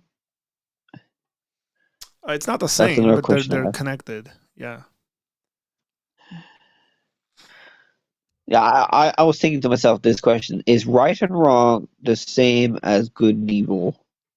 Not necessarily. Um, Again, something Probably could is.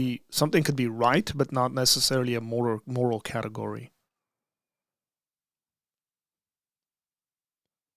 I don't So understand that two more. plus two is right.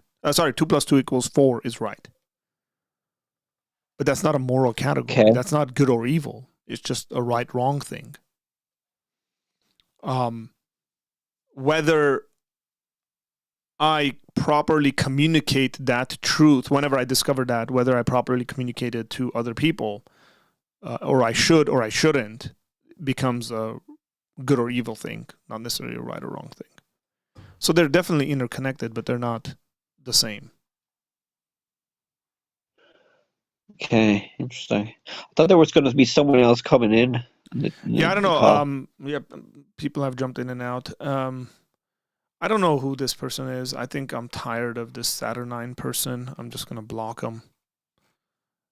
If you're not interested in having a serious conversation, this channel is not for you. And I don't know, go do something better with your life. Is he criticizing? Is he religious or atheist? I don't know. You can ask him that. So if he's interested, or she, I have no idea who this person is. If you're interested, you can call in, and we can have a conversation. If you're interested in having a serious conversation, if you're just being a troll, I'm like, I don't want to block you, but I will.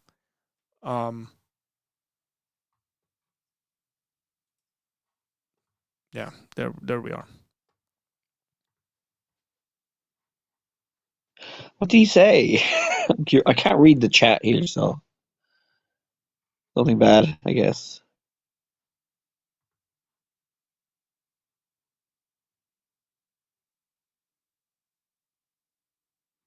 It's not even making sense, so I can't even.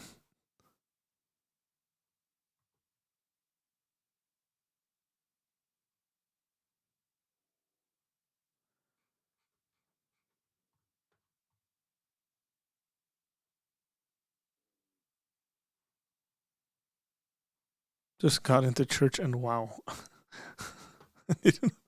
Okay. He was listening to us in church. Oh, that was Nick Quint, who's a pastor. He's putting it out loud in the church while there's loads of parishioners in church. Live. I don't know. I have no idea whether his parishioners are there or not. Yeah. So, what else can I talk about? I don't know. Oh wait, what were you talking about? Rock says like a kid is running. Okay. From a kidnapper, I hid the kid, lie to the kidnapper, protect the kid. Is that a sin? I don't think that's a sin. No. This any variation of this, you'll find plenty of ethical writings on any variation of this question. Usually there'll be something that have to do with like hiding Jews from Nazis. I frankly don't think that's a sin.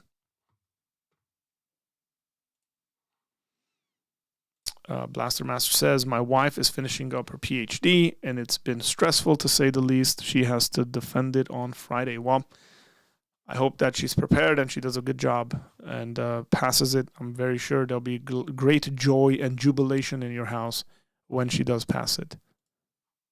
So blessings to your daughter. Church and cigar in the same sentence. Yeah. Was Jesus a cigar guy? Probably not.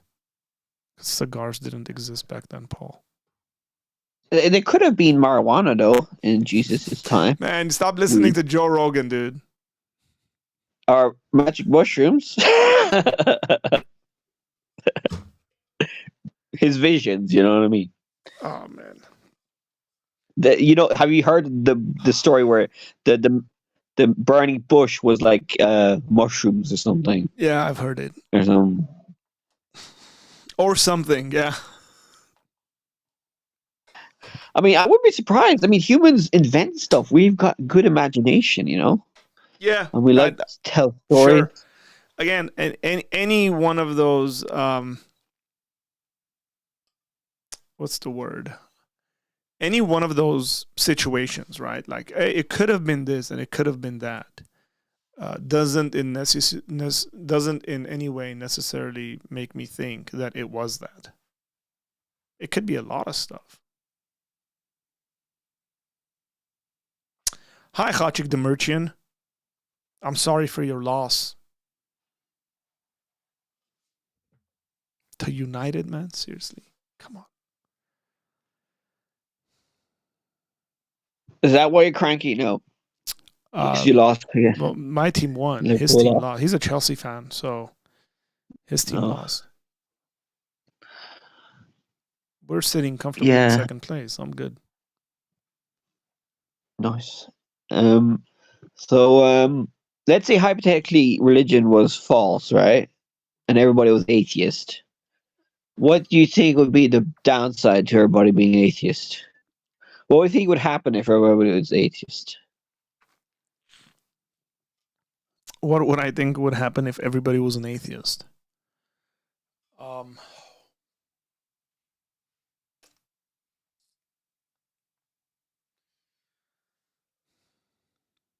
I don't know. I don't know what would happen if everybody was an atheist.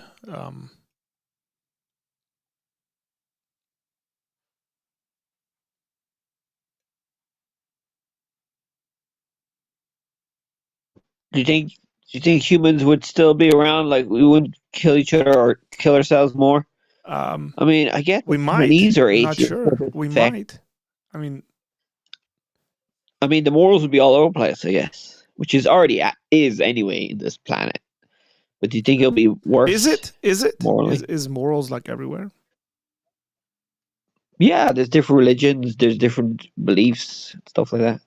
So tell me about a moral point that I disagree with like with a Hindu or anyone Well, else. I heard there's a saying that most religions have that golden rule thing. Mm-hmm. Love yourself and stuff like that, and others and stuff. But then there's other morals. There's other morals that are less important, but are still worse or something. Like the Hindus with their caste system, the Muslims with their, I don't know what else they have, but anyway. So there's morals in religions that are, I think probably some religions are more good than others morally wise. Like I forgot them. Like this Buddhism is maybe up there in the good beliefs. If you were to rank the religions, the least bad for your morals or something. I think there will be, I don't know. I heard there's like 2,000 religions out there. So I think Buddhism is up there. Could be wrong though, because I heard they're attacking the Muslims there. It's not very peaceful. They probably say they're defending themselves, but no.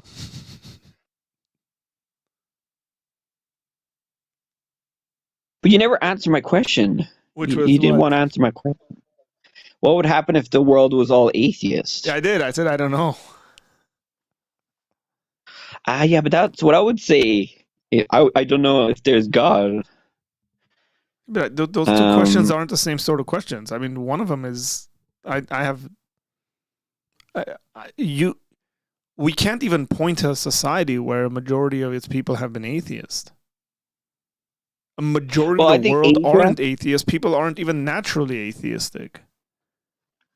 People are naturally theistic or religious at the very least. So we've never had a society that's really been purely atheistic. No, I think religion has been invented like they say like 30,000 years ago. Regardless. But before that, I don't think humans were smart enough to invent religion. We weren't evolved enough or didn't eat enough. But it seems like it seems like Neanderthals were doing burial ceremonies and had a concept of an afterlife about 500 to 700,000 years ago. All right, okay, I'm wrong there. You know more than me then. There you go. Well, I don't know. It seems like that's sort of the data leads in that direction. Yeah, so humans evolved to become more sophisticated, and religion became more sophisticated. And I guess evolutionary wise, we decided to choose one. And then in evolutionary progress, it's becoming less and less gods. So if you progress in the future, there'll be no more God. Well, we'll see about that. Yeah, the religious people will go, no. I want to make a comment here. It says, Sabarade said, I do think scholars tend to ignore the context of psychoactive substance use in ancient religious rituals. Maybe, I don't know whether scholars do ignore that. What I think needs to be ignored is when people come up with like, oh, we know like the Greeks did this, and they did. So therefore that means others did it or something like that. That's just not good enough evidence, right? I know you posted a article that says cannabis burned during worship by ancient Israelites study. I remember looking at this article probably last year or the year before, something like that, unless this is a newer one. I don't think it is because I'm pretty sure I've looked at this. Well, Jesus sounds like a hippie to me, so maybe he did smoke a lot of weed. You know what I mean? I mean, too bad. Look at the stuff Jesus talking about. I mean, he's very serious in regards to his ethics, and I wouldn't say that he would be an individual who's controlled by substances. That's pretty clear. Or any of his followers. Look at the sort of stuff they did. So what I would say is, so what if we found evidence that the Israelites were doing things like that? We can most likely find evidence that Israelites were sacrificing their babies. Does that mean the Bible endorses this, or is like what does that mean? Just because were they sacrificing the? Sorry, yeah, I mean, were they sacrificing the babies to God, one God, or multiple gods? So the Israelites went off the rails and started worshiping the pagan deities around them. And one of those gods particularly, there was child sacrifice involved in that, which is Molech. What I'm trying to say is that, like, you can find a lot of stuff. We've literally found a temple replica in the north of Israel, in Dan. It's a replica of the temple in Jerusalem, where there's an altar to the wife of Yahweh. So they synchronized their religion and given Yahweh a wife, which the biblical data very clearly suggests that they did this, that they really weren't very clearly following what God had told them to do, and to follow. Finding stuff like that doesn't necessarily tell us anything. Did people, and have people historically used psychedelic drugs, or even just drinking and getting drunk or whatever like that, smoking various sorts of things for religious experiences? Yes, like I have no problem, no issues with that. So Paul says, I thought Neanderthals are reported to have existed 130,000 years ago or less. Let me fact check myself here, Paul.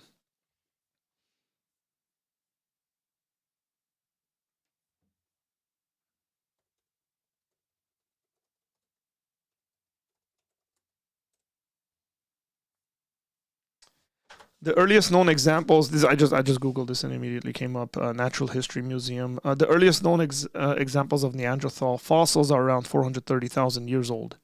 The best known Neanderthals lived between about 130 to 40,000 years ago, after which all physical evidence of them vanishes, so on and so forth. So, yeah. It makes sense as to what you're saying, but I'm pretty sure I was recently at a scholarly conference, and there were that statement I almost verbatim quoted it in regards to finding the burial sort of stuff. That they had a sense of an afterlife. But even if it was like, okay, fine, 130,000 years ago, 200,000 years ago, whatever, it doesn't matter to me. If they were burying their dead, and based on their burial practices, we can see that they had a concept of an afterlife, means they were religious. Right? They had religious inclinations.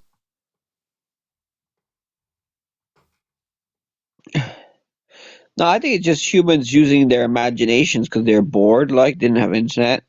They're thinking, what happens after you die? So we have the internet, and we're by far the most bored culture that's ever existed. That's why I'm here.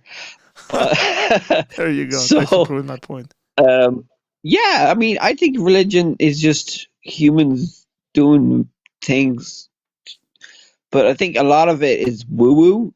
Like science can debunk it. So now you can keep all the good stuff about it, but in the future, I'd say atheists will keep all the good stuff of religion and get rid of all the miracles and all that stuff. Do you know what I mean? Sure. I just think that this is the cultural bias might tend to drive us to assume that they had some kind of ideas or stigma against what we consider drug use, but they might have seen something much more different. Yeah, I don't have an issue saying yes to that. That's fine. Jason said, "How could you stream during the Villa game? So cruel to start your stream during that." Well, hey, I looked at the score and that they had scored, and I celebrated that goal, and you missed it. So You can watch it at the same time now and listen to me. yeah, I was. Okay, let's see.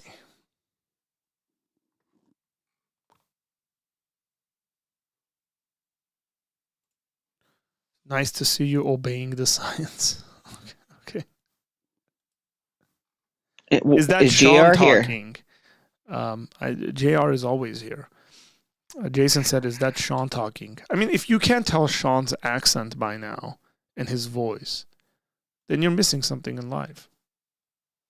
I have a unique voice. It's You quite do have, strange. you might think about like reading and narrating some stuff, like getting into voice acting. You can make a lot of money doing that if you just read books. All right. Oh yeah, isn't that a thing with Amazon? You read books. What's that called again? Some guy said Audible. you could make money out of that. Audible. How many people do that though? I don't know, but you could make voice actors make a lot of money. You just need a really good That's mic, cool. and you got to have the ability to sit there and be able to read, and you get paid for it. And then if you're good enough, people are going to contract you out to read all sorts of stuff for them, Sean. You have a good radio voice, man. Cool. I should start a channel, a YouTube channel. I'll be like reacting to all your videos, trying to debunk. I'll be all black screen. I'll be like, Nobody knows. no, I'll have the Sean Connery thing on. I'll be like reacting to all your videos. I probably should. Probably be easy to do. I don't know. Never tried. But anyway, so let's talk serious. Oh yeah. So what else do I want to say? Sports, basically. That's like really serious stuff. What's more important, sport or religion? That's tricky. Sports are extremely religious, as a matter of fact. Sports experiences have religious overtones or undertones, depending on how you want to think about it. I had the feelings and the emotions. Feelings, emotions. Do you have ecstasy? Do you have the same community. emotions and feelings? Do you have the same emotions, and feelings with your religion? No. I mean, you will never see me in church yelling and shouting. But I do that when I watch But you know, sports. there's some churches that do that. I know, I just don't. I think that's just weird. Why? It feels good. Yeah, that's a Releases personal the- preference. I don't. Those sorts of emotions for me come out when I'm playing sports or I'm watching. Yeah. Did you ever experience like a real miracle in your life, or like visions or anything weird with your religion, or Mhm. God talking to you or something like that? Yeah. I've had a number of situations like that. Can you give me some examples?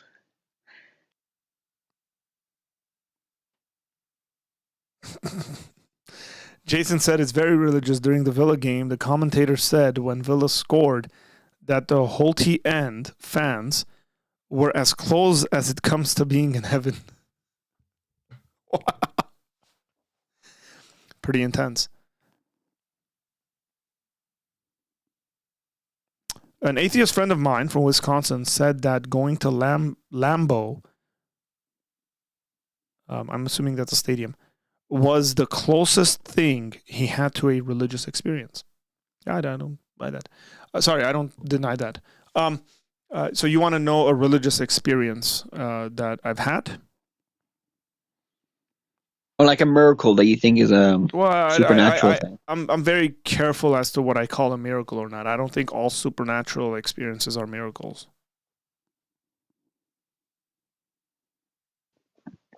Okay. Yeah. So I don't know whether I would say I've had any instances of miracles in my life.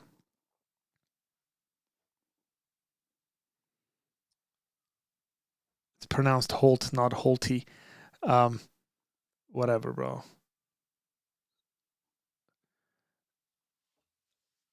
Have you heard any voices or anything that you find strange, really? Have I heard? No, I haven't heard any audible voices or anything like that. It happened in the religion. It What I would happened. say is I've seen people manifest demons. I've seen that. Really, like they're like you could see them. They're possessed. Sure.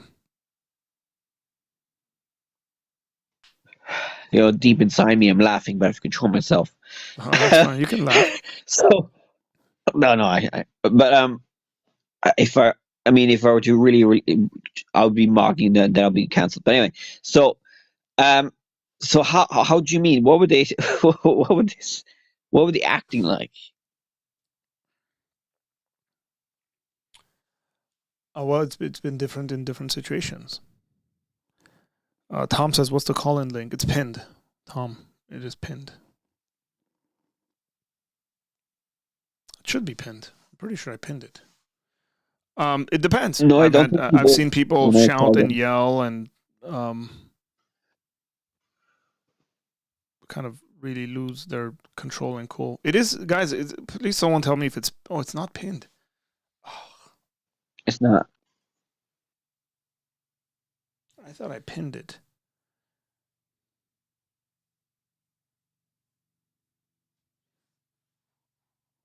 Hang on here.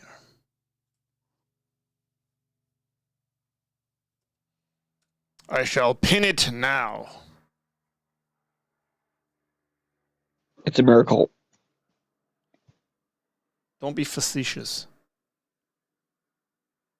Man, I don't know any good words like that. I'm very how do you say? I don't have very good vocabulary. You need to. I don't even know what that means. You need to read a dictionary.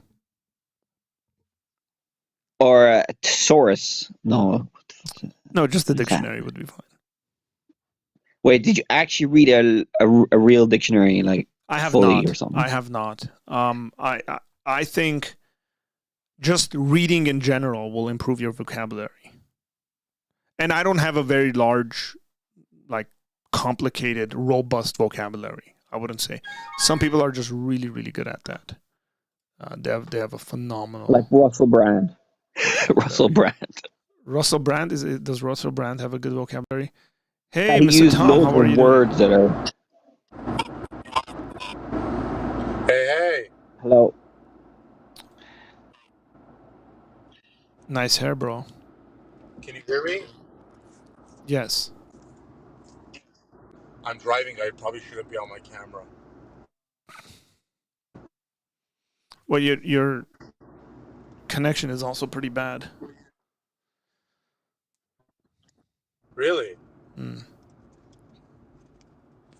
Do you know how to shut off my camera? I don't think you can on Ecamm. Why don't you call in via Discord? That's probably going to get you a lot better. Just audio connection. Okay. Yeah, do that.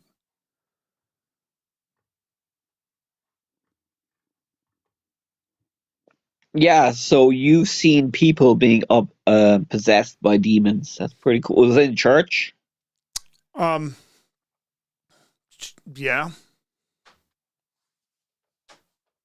When you were doing a sermon or something, saying something cool,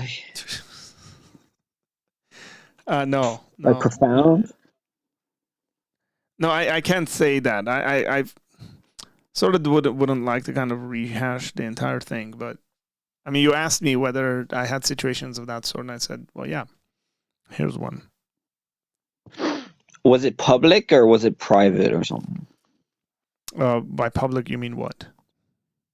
Was the person being possessed showing his possession public, like in front of everybody, or was he one-to-one with you or something? Sorry, say that again.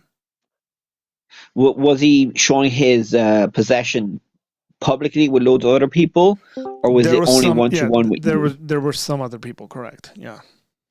But it wasn't like recorded and put on the internet or something like that. Yeah. I mean, you know what atheists would say? They're probably a mental health problem or something. Or That's they probably fine. think. I'm Yeah. sure they can think a lot of stuff. They also think the universe came from nothing. I'm not sure about that. I don't think a lot of scientists would say that per se. They would just say they're not sure. But the Big Bang does lead to something I was just out being a of little nothing. I was being a little defensive there. Okay. Hey, but Tom just came in and then left. Tom, what's going on, man? Come back. Tom Jump? No. T Jump. Oh No, yeah, do you listen not to T T Jump. Jump? I do not. I was invited to. I should say this publicly. I haven't said, "Hey Tom, how you doing, man?" Hang on. I'm muted. Tom, can you hear me? Sorry, I had myself muted in Discord. Tom Jump. I got an email from one of his assistants or whatever like that, who were inviting me to go on a friendly debate with him. And then I checked out his channel, and then I was like, I'm really not interested.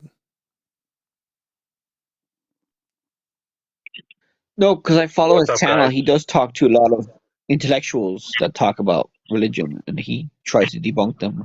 Yeah, I'm sure he Philosophy does. talk and all that. Yeah. Half the stuff he says I don't understand. He seems like a smart dude. Maybe one day. Hey Tom, how Yeah, you you need to be doing? prepared with him. He knows a lot.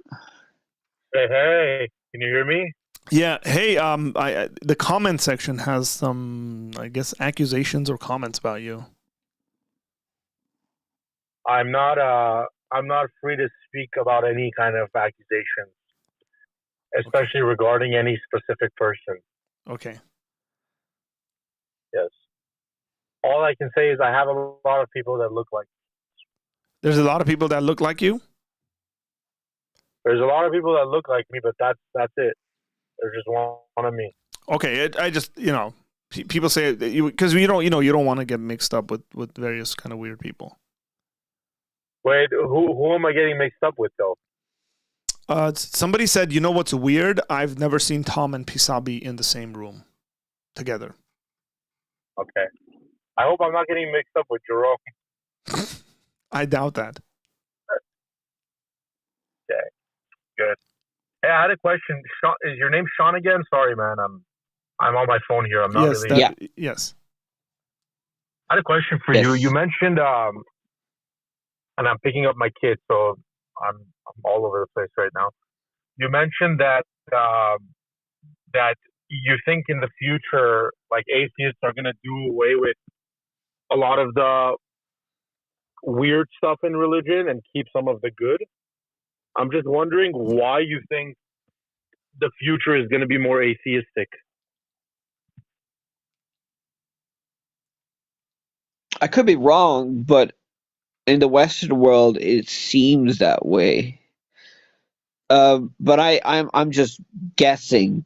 But in the trends of the Western world, where education and science is much more popular, I think it's growing. Atheism is growing. So if you project further ahead, then I'd say atheism will probably be majority in the Western world in 100 years or something. But some places will be less So than that's other, and interesting. Like I maybe wonder. also troubles would cause maybe people to go back to religion if there's troubles in the economy and stuff. So like I've looked at some data and I can't provide it right now, but I will when I'm online. But I've seen a lot of data support the fact that religion as like a nominal thing is decreasing in the West, but people who are more devoted to their faith, that's actually not decreasing at all. It's the opposite. It's that people who are not just nominal but are more serious in their faith seem to be becoming more serious. And it's just like the nominal aspect of it. Like whatever, like 40 years ago, let's say 85, 90% of the US was considered Christian, right? Or religious. Like if that's dropped to like 65 now, the born again Christians or the non-nominal ones, that statistic hasn't really dropped in any way. Yeah, so I think scientifically you can Well, answer that by the less religious people will slowly get rid of it, and then the extreme ones will just stay hard, and they'll stay like that, and there'll probably be a minority, like 20%, How that'll about be all hardcore religious. Sean? How about all the atheists that are going to become Christians? Well, the only way for me to become Christian I didn't say is you. I said atheists.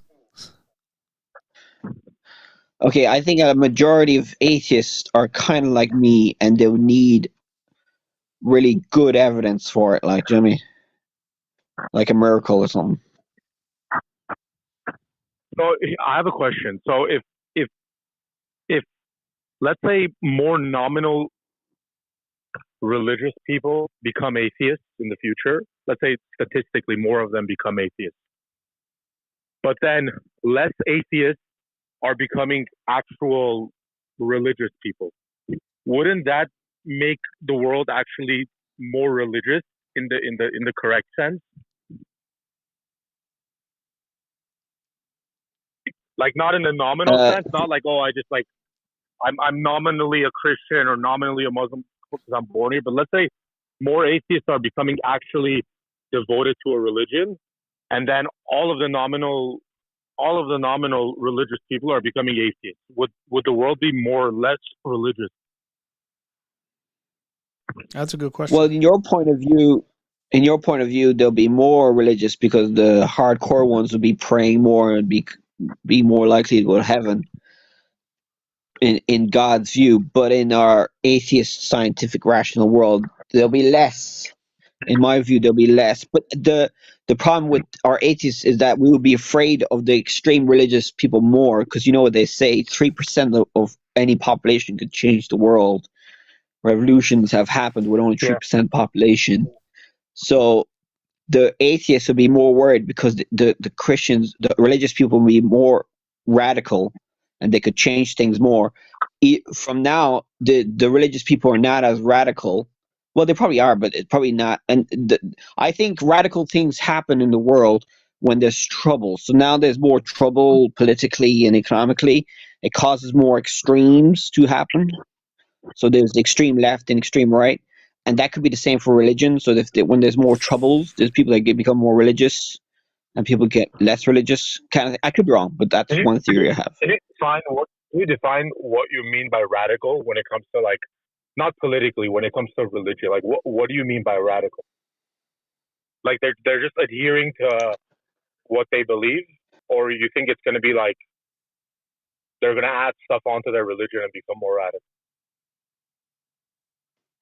Yeah, so an extreme radical religious person to me would be like a person that like believes everything in the Bible, the bad and the good, and practices, and then applies it to politics extremely, and um, has radical views like the usual the ones that we always complained about really, but they'll just keep them harder. They'll be criticized more by the atheists trying to trying to convince them, but they'll have so much cognitive dissonance powers and denial powers. They're you know, they'll be like, no, my ways are fine, and they won't be able to change them. So they'll probably create their own country or something, or I don't know, war or something. Religious people have already created their own countries. Just saying. And So atheists like, haven't. would you consider Jews, like yeah. the Puritans radicals? Yeah, there's probably radicals that are better than others. So there's probably like left-leaning radicals and right-leaning radicals. And in religion, it's the same. There's right-leaning religious people and left-leaning religious people. Uh, so yeah. So like, there's nicer versions of religion. In Christianity, there's like thousands of denominations, and some are better than others. Like some are more left-leaning, some are more right-leaning. You know. Yeah, it seems I can't speak for like every culture or every religious culture that's existed in history, because my knowledge doesn't go that far back. But just looking at our like current state of affairs, right? Like most people would consider the United States a more a society more influenced by Christian. In your words, it would be Christian radicalism, right? Like so, religious evangelicals have some sort of say in government. They're a big voting bloc, etc. In what way has that altered society, where it would make it difficult for an atheist to survive, or it would cause some kind of danger towards an atheist existence in this society? Like what's a view that a radical Christian can hold, in your opinion, that can make it difficult for atheists to coexist in that society? Well, the usual abortion, the LGBT stuff. What else? Taxes. The role of government in the societies. I think left leaning people want more government. The conservative Christians want less government, less regulation, and they don't believe in a lot of science that atheists believe in, like climate change and other sciences. So a lot of religious people deny some sciences, Yeah, population I feel like control. that's a stretch, because like I can point to like a lot of like scientifically inclined people in our history that have also been religious, like or at least adhere to religion to some sense, like Albert Einstein, Isaac Newton. I mean, you can go down the line. Like these people didn't find it a necessity to rid themselves of religious thought, and I'm sure a lot of people these days would call those guys radicals in some of the stuff they held to. But like they didn't see them, like there was no clear separation for them. Like in order for them to be better members of society, they have to or become more adherent to science. It wasn't necessarily like they were like, oh, we need to get rid of our religious point of views. Seems like that's more like a modern creation to That's a good separate like point. science from God in a way. I think Yes, that's a but you pretty do good point. agree that smart religious people invented science, and then science itself debunked a lot of the religious beliefs over time. Like when the I don't know if I would say the anyone 15th invented century Europe science. I would science, say, it was invented by religious people, obviously, but then when they applied the tools of science, they debunked a lot of their own beliefs by applying the science. So that's what caused yeah, but I mean, atheism to if grow. you're a religious person and you hold, so let's say, see, I'll be back. If you're a religious person and you hold to a false idea, let's say flat Earth, right? Like, and let's say you're a super religious person 500 years ago and you hold to that view, right? Um, and then like through science you debunk that. Like that doesn't necessarily debunk your religion. It just means you had some, additional thoughts about the world that were incorrect, but your religion didn't necessarily have anything to do with it. It was corrected by certain scientific advancement. But like, why is that why does that in any way like speak to the religious aspect of their lives? Yes, but And why is in it the that like, Bible, let me say one more thing before you continue. Climate change, like you touched on climate change, right? I don't think if you really like polled or spoke to religious people, I think you'd find that majority of them are not necessarily against the idea of the climate changing or caring for the environment, etc. I think when you say climate change, it comes with the baggage of like a political worldview of that, like funding specific groups, funding specific causes. To what extent do humans have a responsibility in altering, climate, and what organizations are heading these policies that want to, like save the planet and stuff like that. So it's not really an argument of like religious people don't believe in climate change and non-religious people do. It's more of like, what do you define as caring for the planet? Like how do you define that? yeah. So if you were religious and you were right leaning,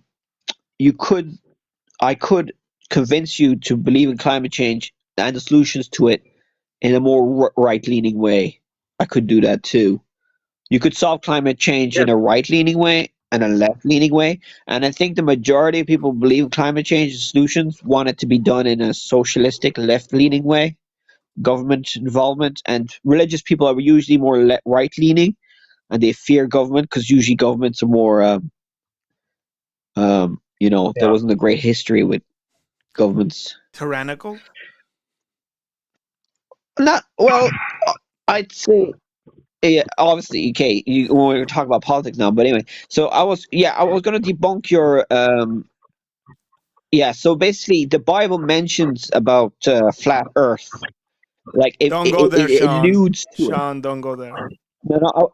Let me. I'm not going to say any. It alludes to a flat Earth in some parts of the Bible.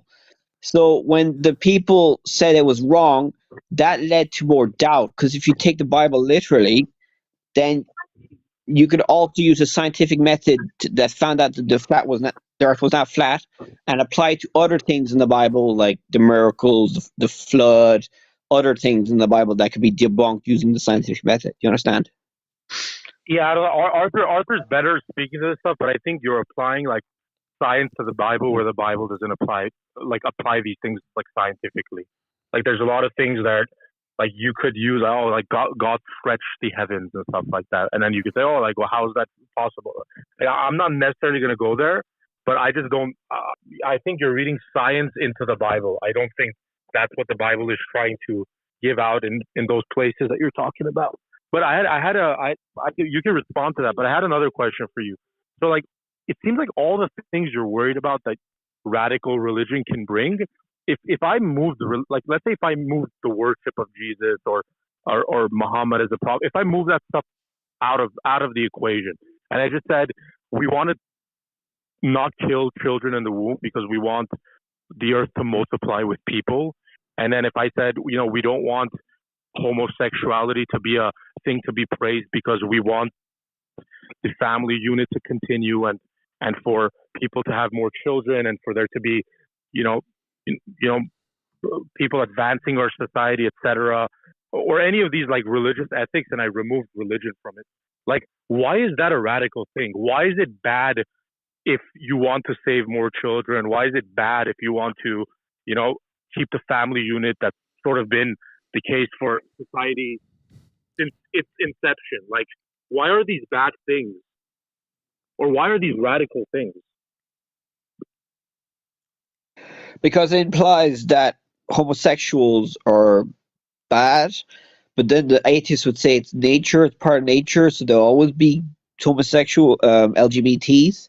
I think now the whole problem with LGBT and religion is that humans are fear differences. They don't like people that are like in an evolutionary answer to why humans don't like things that are. I mean, obviously, there was probably an evolutionary reason why humans didn't like gays, is because Yeah, they they, stop multiplying and die out. yeah, so they didn't like, and also the sexual act itself. In evolutionary ways, they would say, "Oh, it's dirty," and all that. So if you could answer that in a not religious way, but in an evolutionary mammalian way, animal way, you'd understand why people don't like that. But now humans are more educated and more knowledgeable. We understand that it's part of nature. It's maybe the evolutionary thing that made to control the human population.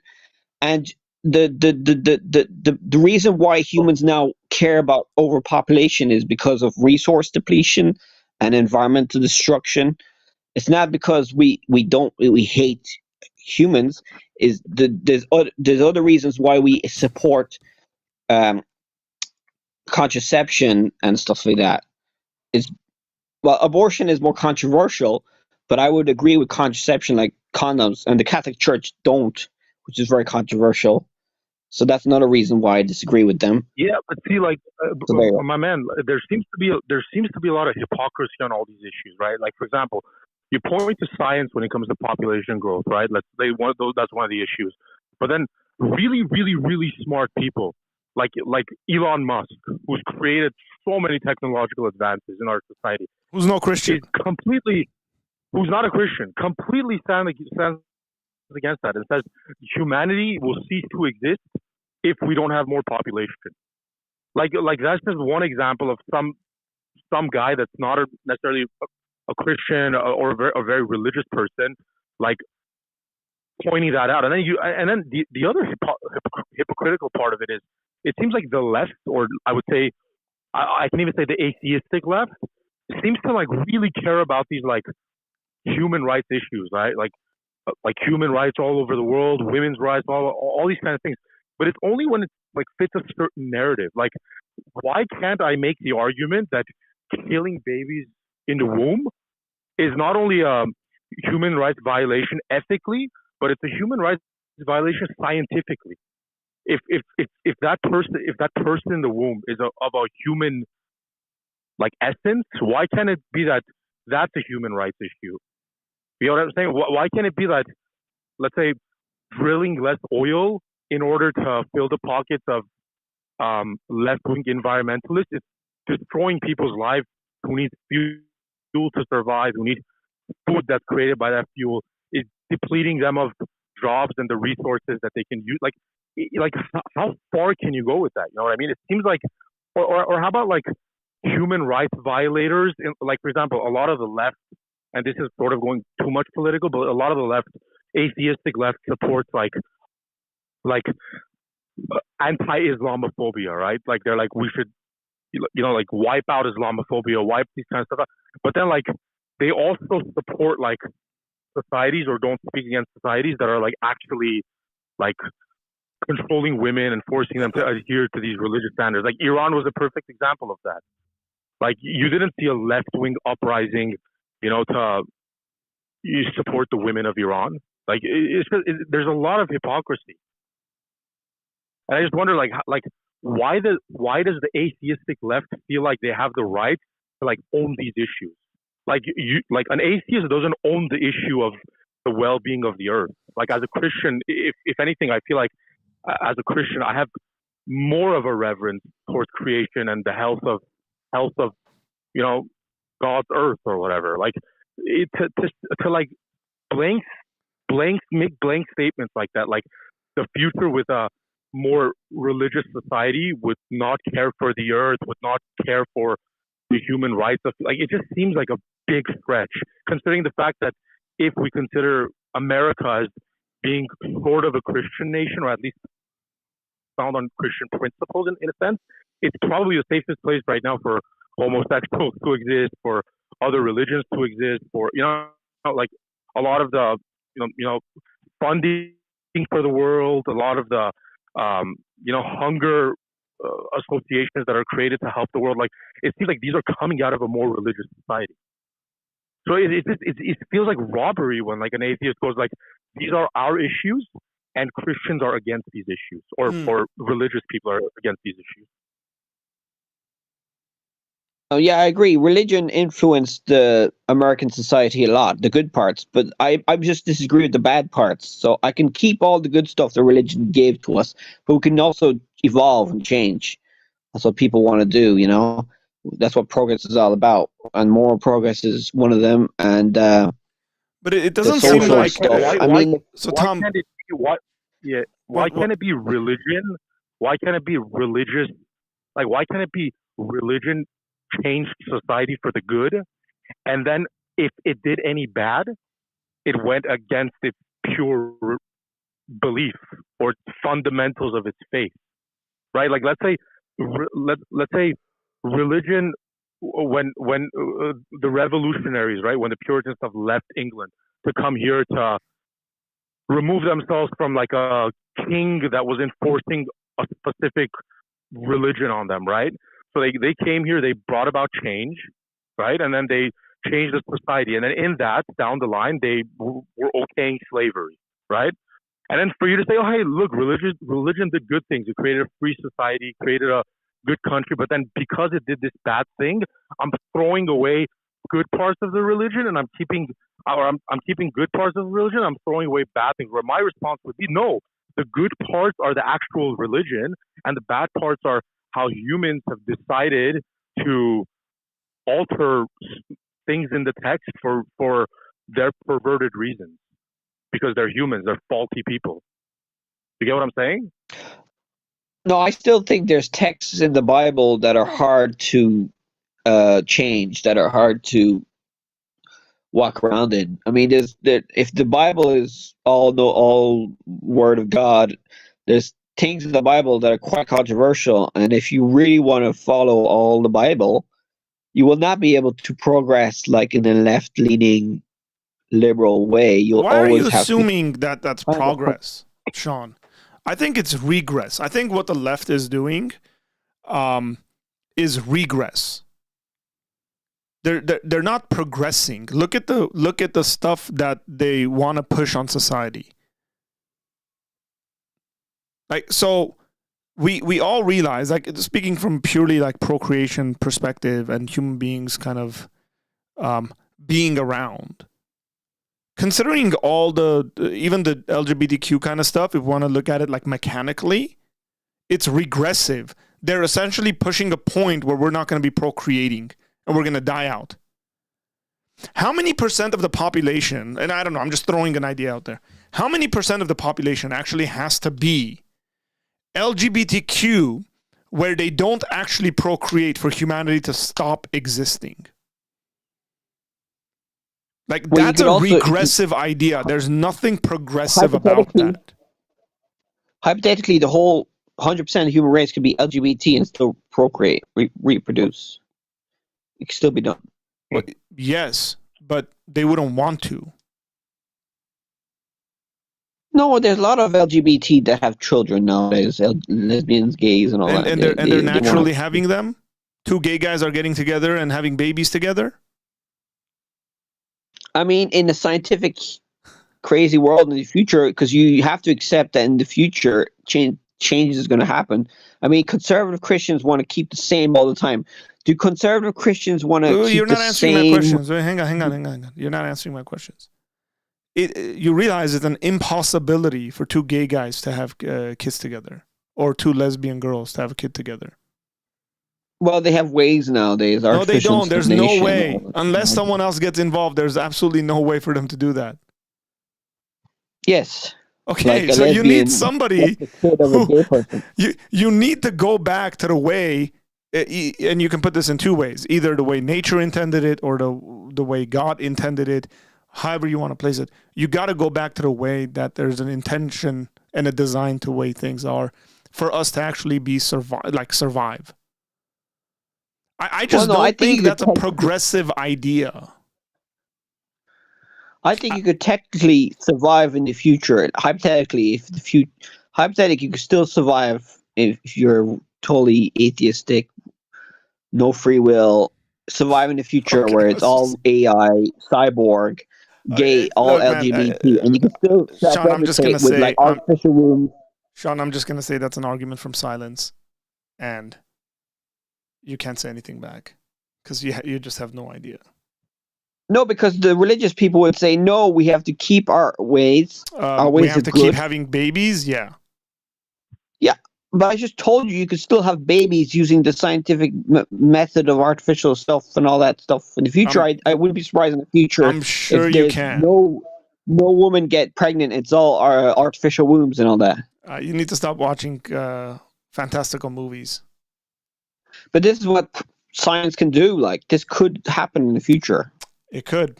Imagination. It could, but it won't. I think that humans can't do mad things, miracles.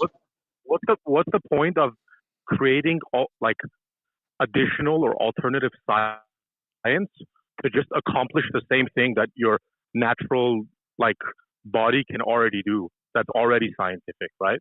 Like, I don't understand that. Like, if Christians are pointing to science and they're saying, hey, science says that when a man and a woman, have intercourse, they bring a baby, and then that baby grows up, flourishes, and then hopefully is a good member of society. What is the point of eliminating that thought and saying that that's not something we should encourage, and then somehow doing the same thing in a different way to accomplish that, but then removing the human aspect of it? Like, what's the point of that? How is that progressing society? like in any way. It's not. Bro, I'm sorry. It's The dystopian. feminist, It's the absolutely feminist. dystopian. Yeah, but some women would like that. They wouldn't want the pain of giving birth and all that stuff. Yeah, Some women would, but I don't think so the what? majority would. I don't And know. some people are genocidal maniacs and hate Jews. So what? Like, who cares? Yeah. I'm just saying, in your hypothetical, let's say hypothetically, there are everybody- very stupid women on the planet, and there are very stupid men on the planet that want to do things and be the kind of people that harm humanity at large. So what? So you're So saying that if all there are- LGBTs are sinful and going to hell, and they should not reproduce? Is that what you're saying? I want them to reproduce. No, you're My No, brother, you're- hey, here's an argument against the whole LGBTQ kind of nonsense. Okay, have you realized in the last 20 years there's more LGBTQ people than ever? Yeah, it could be because we're accepting them, so they're coming out now. Or Before it's they a were too scared to fad. come out. Or it's a fad. Or Yeah, that's what Pine the Creek internet- talked about. Yeah, or the internet has produced the sort of phenomenon where kids are being confused about their identities because they're kids and they're highly influential. And we're normalizing Yeah, stuff it we could shouldn't normalize, and it's bad for our society, and we should put a stop to it. Look, I want all the gay people to be straight and reproduce. I'm all for that. I'm more for reproduction than any one of you guys out there. Trust me. Okay, I'm Okay, living it okay, out. let's I'm say having my in a fourth natural- child, right? So it's not that I don't want the gay people to reproduce. I actually want them to reproduce by actually doing what nature intended for them to do, what God intends for them to do. It's not very complicated. But I should say Yeah, this. I gotta go. go because I got a meeting I gotta get to, guys. I appreciate this conversation, Sean and Tom. Appreciate you guys calling in and dialoguing with one another and letting me have just silent moments of sitting there and listening to you guys. I hope that good chatting with you guys. I hope that we can develop this as well on this channel where other people are the ones engaging each other and I can like sort of chime in when I want to. So Sean, Sounds thank good. you for calling us from another part of All the right, world. thanks. And Tom, thanks. Interesting for calling. conversation. Bye. Take care, guys. Great conversation. Take care. Sean, be well. Take care. Bye-bye. So folks, I do have to, I got to run because I got to get to a couple of meetings I got lined up. It's been fun. I've enjoyed it quite a bit.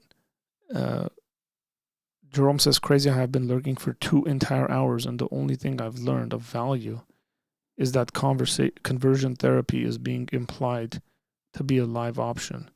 I don't know how you got that, but okay. We'll end it on that note. Take care, guys. God bless you, even if you're an atheist. May God bless you and shine his face upon you, especially you, atheists. May you come to know Jesus. Amen. I'll see you guys later.